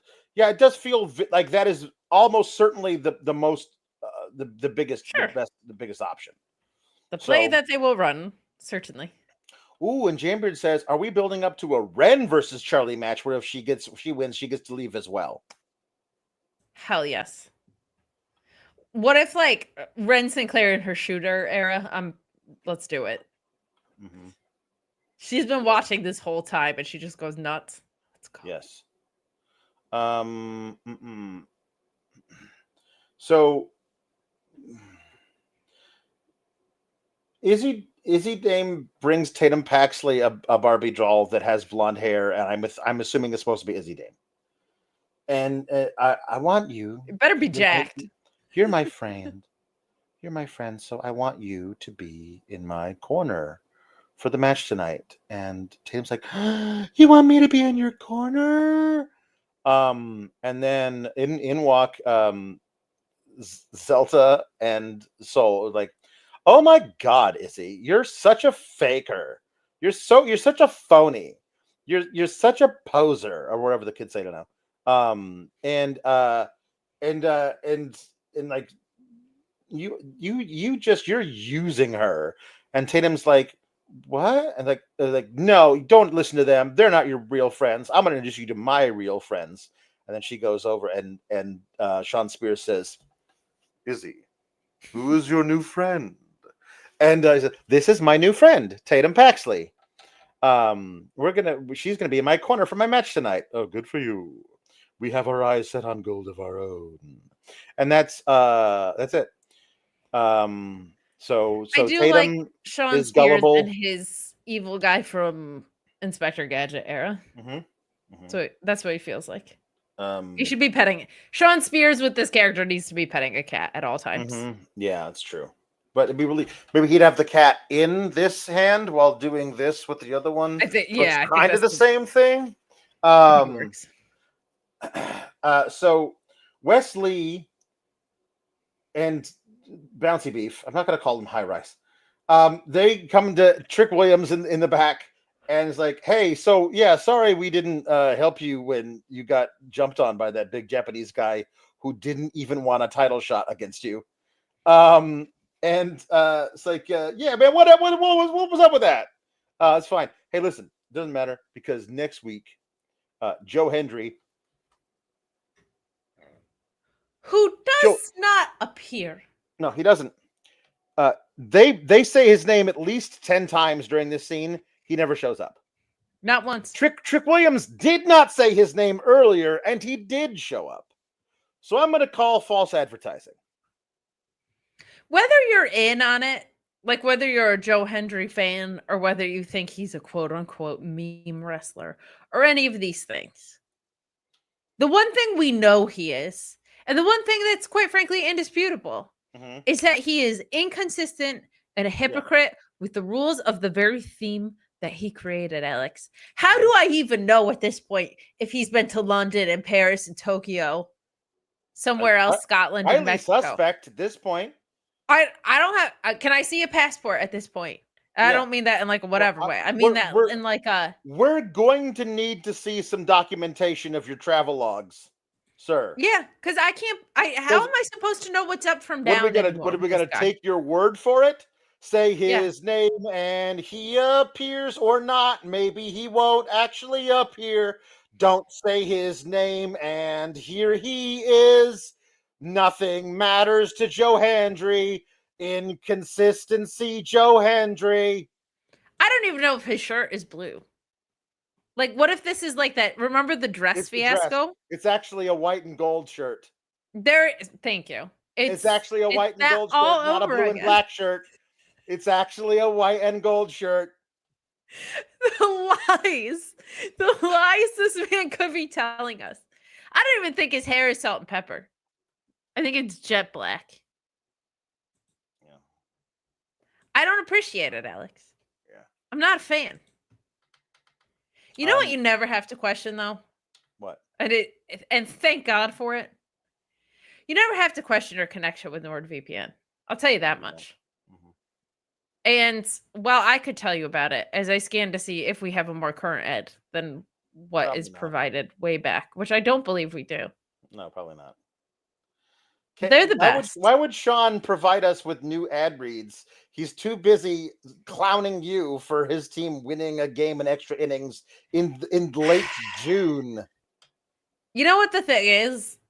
It's not that he's clowning me because they won. It's that the Yankees lost because they're 0-8 in extra innings. But I'll tell you what's all W's, okay? And that's NordVPN. Buying pay-per-views on NordVPN.com/Fightful is going to enhance your pay-per-view buying process. Now, one subscription to NordVPN has so many different benefits, but if you're a big pay-per-view buyer like myself, UFC, boxing, pro wrestling, all that good stuff, any combination of the three, if they're doing a fight circus or something like that, this subscription will pay for itself after 1 or 2 pay-per-view buys. Change your virtual location, pay for it at the prices that other people are paying for it in the UK, in Australia, etc., etc. And you can get different interfaces. Maybe you don't like Peacock and you want to check out the WWE Network the way that it used to be, the way that it was designed to be, the easy navigation, so on and so forth. Maybe you want to watch AEW without commercials. Maybe there's some other overseas services that you can't subscribe to and you want access to them. NordVPN.com/Fightful gives you that with a great deal and a 30-day money-back guarantee. Even better, 24/7 tech support, so if you have trouble navigating any of it, they can help you out. Fastest VPN on the planet, NordVPN.com/Fightful. The GOATs. All W's with them. You love Nord. Wesley says that he has a match against Joe Hendry next week.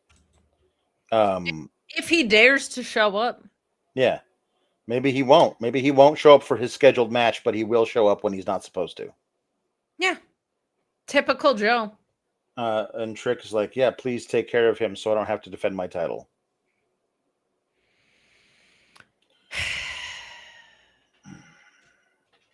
So this is one of those deals where it's as a half hour left of the show.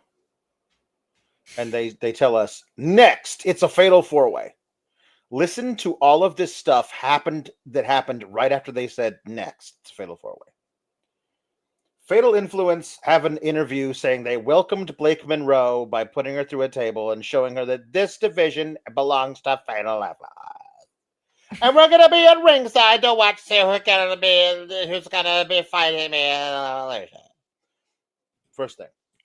Thea Hale is backstage, absolutely freaking out, high on cocaine. She tries to put a man in a Kimura for no reason. She's losing it, people. She's yelling at the people who are on LFG. And then in comes Lainey Reed, who's South Park now. And then Lainey Reed comes in, and Lainey Reed says, hey, sweet cheeks, you suck at this. And then in comes Lash Legend. She's like, bah, I'm going to win. Watch the Bushi Bully get it done. And she walks toward the ring. Commercial. Back from commercial. Okay. Then that's when we see Ethan Page getting accosted by Ava saying, how dare you want to wrestle on a wrestling show?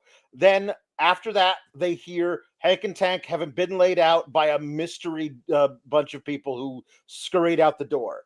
Back to commercial. Back from commercial, Joe Hendry gets interviewed and says, I'll show up whenever I want to show up. I'm Joe Hendry, which is not part of the song. Like, Joe Hendry shows up whenever he chooses to. Don't believe in Joe Hendry. Okay, so I don't believe in, just don't believe Joe Hendry. You know what I mean?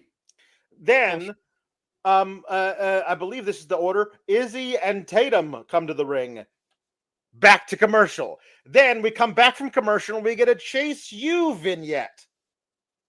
So there were 2 commercial breaks in between when they said next and all of this? Yes. Yes. That's amazing. And a whole bunch of nothing when they were actually on the air. Including this ridiculous Chase U segment. What is the purpose of this? What has it ever been? Like that he's like, you guys, you got to toughen up. I don't apologize for anything I said last week. This is what you're supposed to be. I'm Andre Chase, and I can yell and use the F word whenever I damn well please in my university, which is absolutely a real accredited institution. Don't you dare walk out of this room again, Leafy Green Dixon and you mustache ponytail. You don't get a leave. And like, man, this guy, he just doesn't get it. Like, this is what built Chase U. He's like, yeah, this is what built Chase U. Gather all my books, stand up to leave, walk toward the door, and then stop and turn to him and say, and it's what brought Chase U down. And then they leave. And as they're leaving, they talk to each other in hushed tones and says, I almost wish that I didn't call out to him that day when he was clearing everything, when everybody thought it was going to be Bodie Hayward. It was actually me, Leafy Green Dixon. And then Andre Chase goes, oh. What is any of this? Why? Like, again, Joe Machine is so true. They thought we needed a thought bubble to remind us of that time where he. You know why they thought that? Because it was 6 goddamn months ago.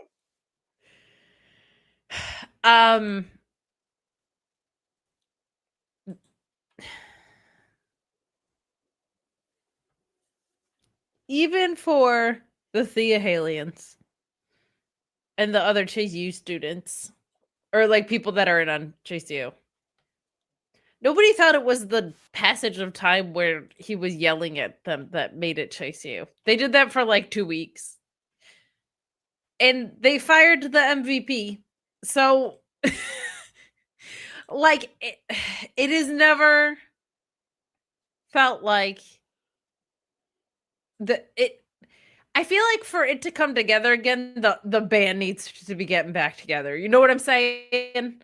Like, there needs to be some remnant of, like, I know that they got them new clothes and all that dumb stuff, but like the idea that for this to have had a semblance of working, 2 unestablished characters who we didn't know joining up with a teacher who lost it in a bad, like, there's to reboot something, you have to have a semblance of the thing that was originally there, and like that's not it. Like, the yelling at them part wasn't it. So like I don't know what they have nothing to cling to. Nothing to cling to. No. It was never like great, but it is now so actively bad. Like, I don't know what.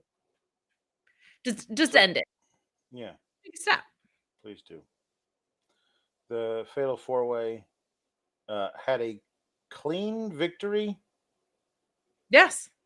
And the right person won, which never happens. During the entire match, we had the Fatal Influencers sitting up in the Raven's Nest. The entire match, I kept waiting for Blake Monroe to appear behind them. You know what I mean? Like, she had to have missed a flight. Like, to get revenge. And doing that distracts somebody long enough for somebody to get the drop on them so that that's how they win the match, via some kind of weird protected finish kind of a thing, distraction-y. I still firmly believe that the plan should be and will be Blake Monroe gets a match versus JC Jane at Great American Bash for the title and wins. And then it'll be Blake Monroe versus Jordynne Grace, who won this Fatal 4-Way, at Evolution. And then Blake Monroe wins, and then Jordynne Grace goes up. Giving her having the first real test of maybe the first match at all. For Blake it would be in NXT, unless they have her beat Jasmine Nix next week or whatever. Like, have her first match ever in NXT opposite All In. Like, that might get people who are AEW fans but are really Mariah May super fans, if those people like exist, who would tune in and watch that instead. Maybe that's the thing. They get that, and then she wins that. She becomes the champion, and Blake Monroe and Jordynne Grace, to me, feels like, at least it's something they should be wanting. That feels like a thing that can say, okay, these women, you may not know them yet, WWE fans, but you will. But you will. These are going to be future, we can't say WrestleMania main eventers because they are women, future WrestleMania curtain jerkers. Like, they will, Blake Monroe and Jordynne Grace will each, at some point, have a curtain jerker match on one of the 2 or 3 or 6 nights of WrestleMania somewhere down the line. Okay? So, like, that to me is a thing that you would want to do for Evolution. I think JC Jane is great. You have made her consistently the second most important person in many, many factions. Toxic Attraction, like whatever she was doing with Thea Hale, Fatal Influence, like this, she does not feel like the kind of person who has an Evolution type major match. But Blake Monroe does feel like that's what they're trying to put her into. So that's why I thought. Do we think she worms it into a triple threat? Maybe. I could see that. I could see that too. Which would be a nice thing. But that feels like something you do if you don't want JC to take the pin, and I think she takes the pin in that. But maybe that sets off stuff with the rest of the faction imploding. Like, there's no way that Mariah May, that Blake Monroe does not get her revenge for what Fatal Influencers did to her last week. The question is whether or not she does it to become the champion, or whether or not she does it to make sure JC Jane is no longer the champion. Does she attack her during the match with Jordynne Grace and Jordynne Grace becomes the champion? Like, that seems like something that this company would do because they are bad at this. It does feel that way, doesn't it? But this Fatal 4-Way had some really good points to it. Izzy Dame has been improving a lot. Lash Legend, I cannot put into words how much she has improved since 2021. Insane. I can't put into words how much she's improved since then. She's done so great. Jaida Parker is really, really good at what she does at this point. She's very, very good at it. Jordynne Grace is just better than all the other 3 of them. She's better than all the other wrestlers in the world. She's a top 10 women's wrestler in the world. And I still think they should have just had her beat Stephanie, and she could be the champion right now. You know what I mean? Like, it doesn't. If she's just gonna beat JC Jane to become champion, then why didn't she just beat Stephanie Vaquer to become champion a month ago? And if she's not, then you shouldn't have had her in this match to lose again to JC Jane and then get called up. That doesn't show how good she is. You know what I mean? It doesn't. And I remember when she lost to Steph, she had tweeted something like, "It sucks when the answer is that you're just not good enough." And I wonder if this is like a character thing, like that could be. But more than likely it'll be a triple threat, so there's no DQ and people will interfere. Like, I don't know. I mean, yeah, that's much more likely. Much more likely. I would bet the money in my pockets against the money in your pockets. Jordynne Grace hit a rack bomb on Jaida Parker to get the victory. And then there was some jawing back and forth with her and JC Jane. And That's it. I up until the show went off the air, I thought Blake Monroe was going to show up and attack. I'm still waiting for it, Alex. Still waiting for it. I do think there was like some chippiness, I feel like, between Jordynne Grace and Jaida Parker, which I think is like, they kind of have crossed paths before, but not done anything proper. I think that turns into a proper program at some point, and that'll be great. The lack of Blake Monroe, WWE has conditioned their live crowd to expect interference, and now I'm at the point where I'm at home just waiting for the interference on so many things. But NXT's been like weirdly a better brand about that mostly, which is an odd thing to say. But I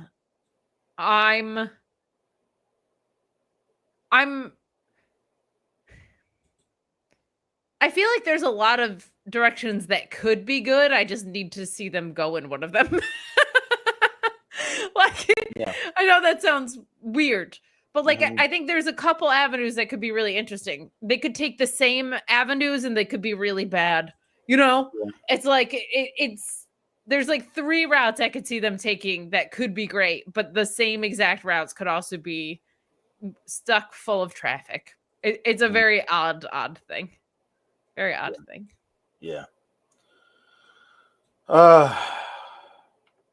Yeah. Okay. Let's do some puns. You got puns? You got puns. Let's pun it up. Let's pun it up. Okay. Let's see here. Oh, well, Jamebeard wants to know how you are with tongue twisters. He's been a member for 25 months. Thank you. Thank you very much, first of all, Jambeard, for being a member for 25 months. And also, Kate, how are you with tongue twisters? Famously dyslexic Kate. If I can read them, I'm good with them. Like, I can do a Sally sells seashells by the seashore, but that's because it's wow. Memory. Okay. That's not, I'm not reading it for the first time. You know what I mean? Ryan Giacchini is telling me something that might be a lie because I would never know because I have Booker muted. Graves does make Booker more tolerable. They had a great convo and how long it took him to feel comfortable in singles from his brother. You could be lying to me. I would have no idea because I mute pretty much anything that Booker ever says. I think Corey Graves makes the NXT product better, honestly, but I don't think it makes Booker better. It's just Booker talks for less time, so it gets better. It should be Vic Joseph and Corey Graves. Period. It should, or Corey Graves should be doing play-by-play on the main. Yeah, I liked him way more on play-by-play than I did as color, but he's in a much more like comfortable rhythm. I feel like with Vic, I've liked his work the most in NXT that I've ever liked it. Meet Norma says you miss 100% of the shots you don't take, and I'm not some other mother effer. I'm Bandito size, and I have a date tomorrow with a woman resembling Lash Legend. Wish me luck and promo code FIGHTFUL. Meet Normus, you don't need luck. No, you meet Normus. You don't need it. You know what to do to win the heart of this lady. All you got to do is show her your meat. Oh my goodness! And by that I mean photos of all the amazing meat that you have cooked and smoked. Obviously. That's what I mean. What did anybody else think you were saying? What did anybody else think? Okay. Lieutenant Photo says bronchitis breaker. Bronchitis breaker. Lieutenant Photo says the American Nightmare healthcare costs. Ain't that the truth? Mm-hmm. Chris Pereira says Tourniquet Wilson. Not Tori Wilson, but Tourniquet Wilson. Tori, of course. I was thinking Kit Wilson, like from Pretty Deadly. Oh, maybe. Tourniquet Wilson. That could go either way. Tori Wilson. That's a fun one. Tori, Kit Wilson. Sure. Lieutenant Photo says Adam E. coli, baby. I'm thinking of it with the like. Yeah. Jambeard says League of Vaccination. That's excellent on several levels.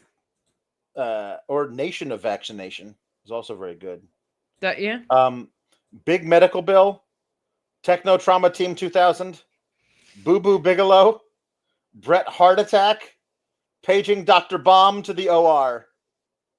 Paging Dr. Bomb to the OR is really good. Ambulance Archer. Emergency. Penta El Cerro Medicaid. Ryan Chiquiti also pointing something out that is not a pun, but also an astute observation. Trick has strong matches against physical guys. Thank you. He does. Agree. He shines with guys that are gonna like go to war with him. Big time. Big agree. Big agree with that. Rafael Garcia says Dr. Stevie Turner, Copay Lethal, Amazing Red Cross, Amazing Red Cross, Bird Lady Flu, and not sure if this was used yet, but IV Nile has not been used yet that we've seen tonight. I saw that in the free chat and I liked it. This is one of my favorites. I think we got this the last time. It's so good. Mesotheliomos.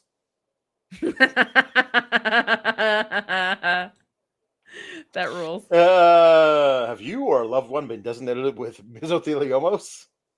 You can join this lawsuit. Osteoarthrino. Not osteoarthritis, okay. but osteoarthrino. I like it.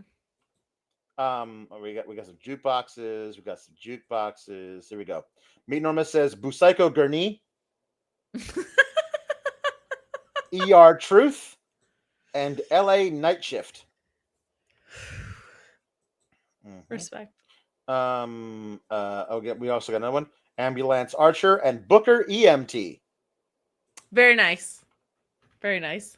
Okay. Okay, here we go. The Dork State Night. Very nice. We're doing Batman puns. And Chris Pereira says Batman is in the DCU, the Don Callis universe. Did he join too? Man, everybody's joining them. Hechicero, Okada, Batman. My God. All the heavy hitters, man. It's crazy. C. Delgado says the Big Red Monster Bane. And Poison Ivy Nile. Very nice. Okay. Jambeard says, this is some news. We are getting Athena versus Willow versus Thunder Rosa versus Statlander in a 4-way for the #1 spot in the women's gauntlet. We're also getting Takeshita versus Briscoe versus Roddy versus Bandito for the men's #1 spot. Of course Briscoe's in it. He's in everything. I don't know how I feel about them running 2 casino gauntlets on the same I do. It's great. Well, we'll see. Electric Mayhem says okay. Cardio Castagnoli, Redison Rain, the Pit Mortos. The Pit Mortos is very good. Alf Luthard Pennyworth. Okay, good.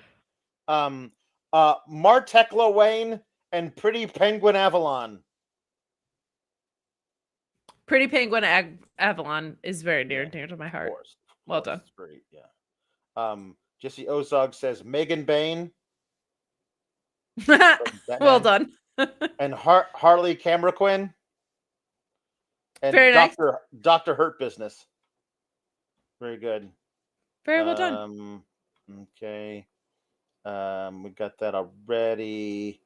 Mustache Ponytail sounds like a future world champ. Hey, you, Mustache Ponytail.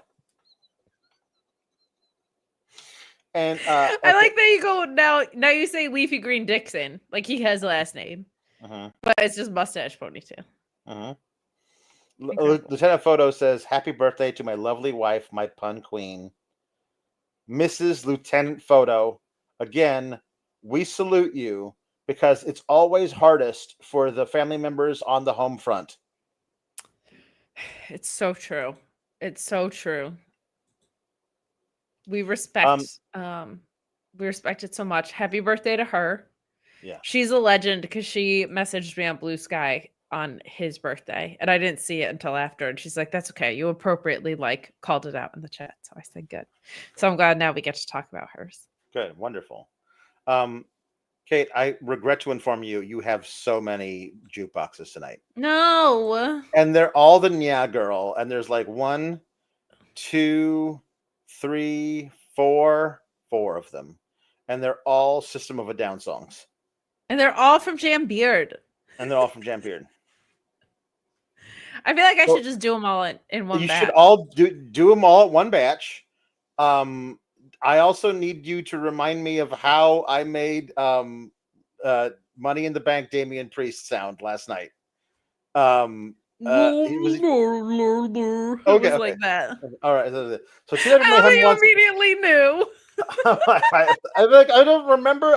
When you said it, it made sense. So Money in the Bank Damian Priest sings Fish Head by Barnes and Barnes.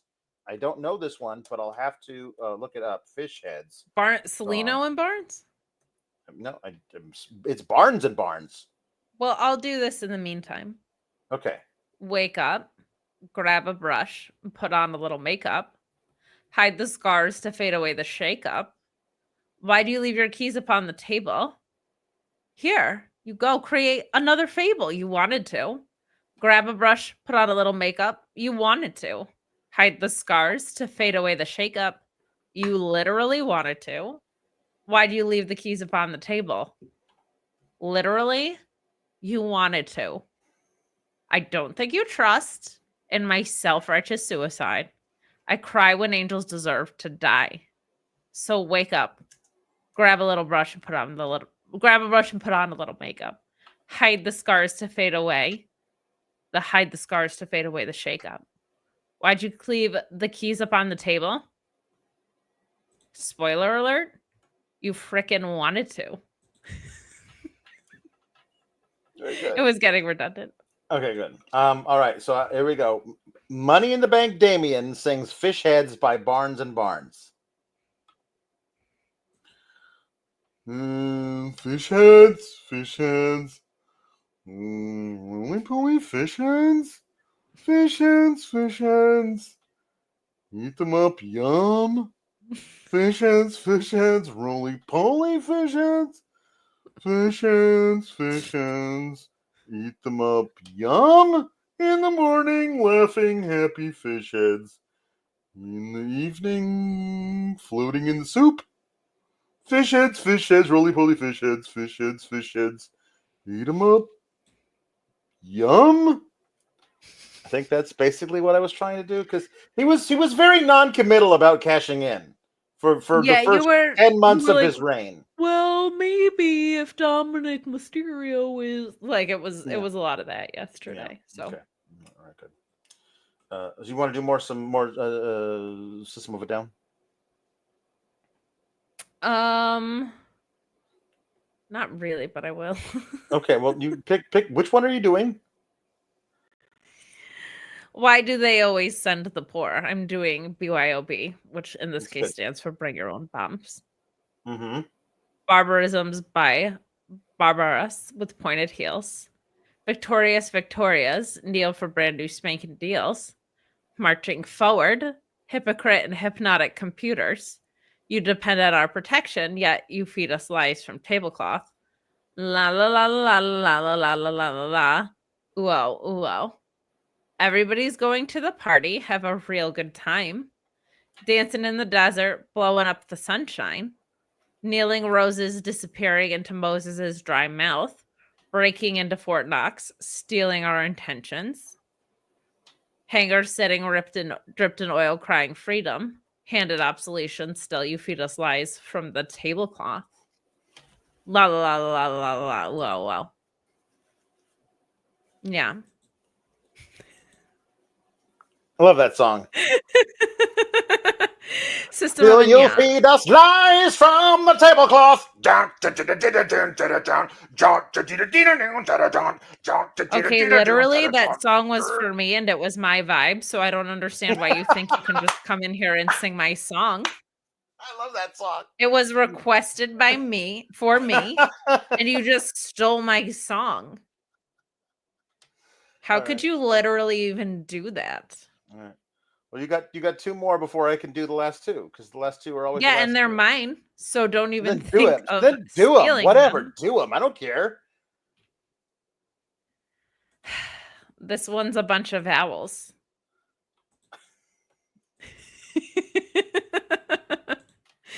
And it's giving me one of those recaptcha. Peter's Pecker picked another pickle bear. No, I'm not reading this. Nope, inappropriate. Sorry. E-I-E-I-E-I-E-I-O. Why? And we look up at the sky. E-I-E-I-E-I-E-O. E-I-E-I-E-I-O. Why? And we light up the sky. Mind illusions acquainted. Bubbles erotica. Plutonium wedding rings. Icicle stretchings. Bicycle shoestrings. One flag. Flaggy, but one painting. The paintings of the alive. Yeah. If it's like Cardi B centric, I can't say certain words on here, people. Relax. Yes. Yeah, I get it. I have one more.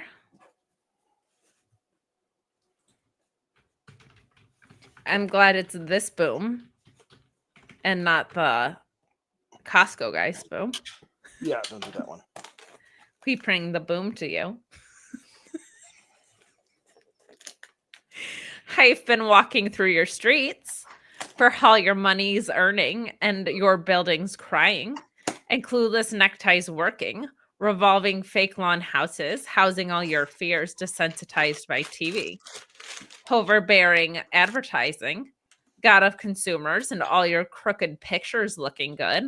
Mirrors filtering information through the public eye. Designed for profiteering. Your neighbor, what a guy.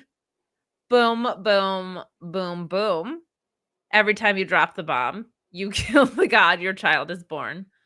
Boom, boom, boom, boom. Yeah.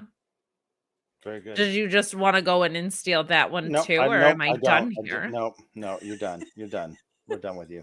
But before we get our final two, I have to show these off. I keep forgetting to. What is it? More Rock-to-Pie? No, I'm unboxing. I'm unboxing. Hey guys, this is Alex from Sour Grapes on Fightful. We've got an unboxing video for you. It's Danielson, but when he had the eye patch. Oh my god, I've never been more jealous of literally anything in my life. It was Danielson when he had the eye patch. So that absolutely freaking rules. And doesn't that rule? Is like the most badass version of Daniel that ever existed. I'm so happy I have it. But I'm so happy I have it, and yet it's so far a second place to the other thing that I got in this order. It's so cool that it actually requires its own extra unboxing. Which I feel like you're not telling the people enough about the unboxing process, which is upsetting. Okay. You're a terrible, goofy influencer. I'm really You could never be a reaction streamer. I would be terrible at this. Hey guys, guess what I received? Okay. You don't know how to unbox anything. I did a joke unboxing video of it. I literally don't. I did a joke unboxing video with a friend of mine of it was just me opening my Chipotle burrito bowl. It was fantastic. Yeah. Because I just lifted the lid and was like, I'm very, very astute that this was the box that Dominic Mysterio was running to the ring with last night. Oh. But then I forgot to open it last night. So. Legendary bit.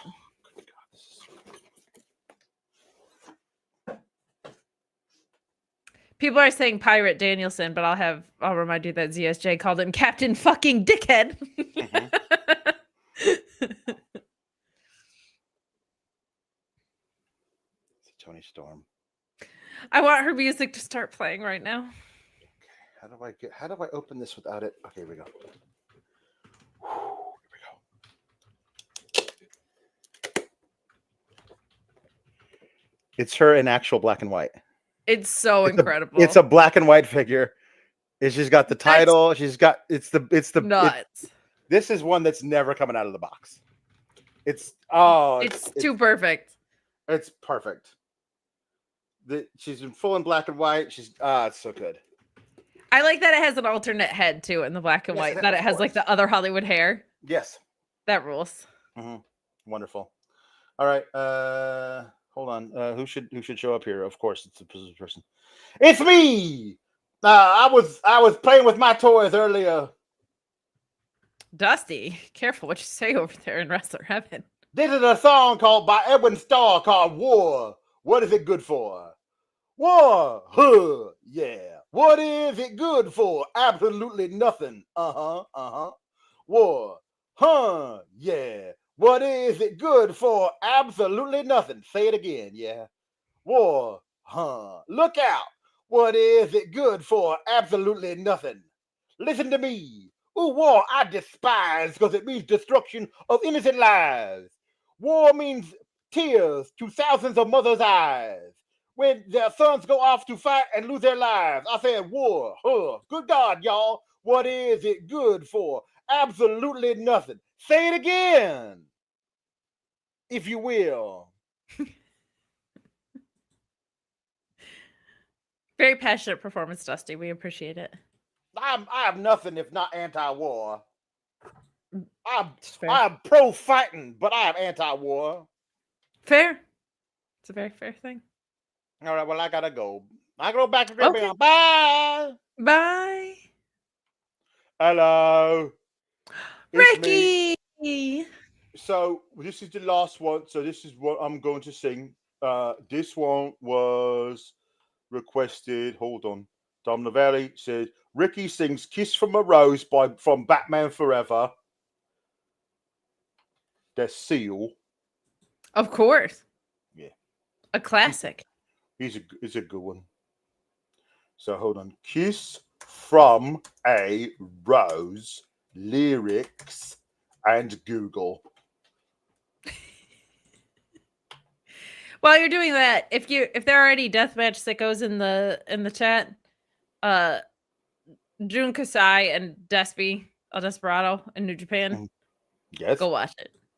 Wonderful. Oh, phenomenal stuff. There you hold on, I forgot. Ba ya ya ba da da ba ya ya ya ba da da ba ya ya ba da da ya da da ba ya ya. There used to be a grain tower alone on the sea, and you became the light on the dark side of me. Love remained a drug that's the high and not the pill. But did you know that when it snows, my eyes become large and the light that you shine can't be seen? Baby, I'll compare you to a kiss from a rose on the grey. Ooh, the more I get of you, a stranger it feels, yeah. And now that your rose is in bloom, a light hits the gloom on the grey. Ba-ya-ya-ya, ba-da-da-da-da-da, ba-ya-ya, ba-ya-ya, da, ba-da-da-da-da-da, ba-ya-ya. Thank you! That was beautiful. You're welcome. I have to inform the people of something. It is a very sad song. It is a very sad song. It's very emotional. You are right to cry at this song because it is it's a very sad song.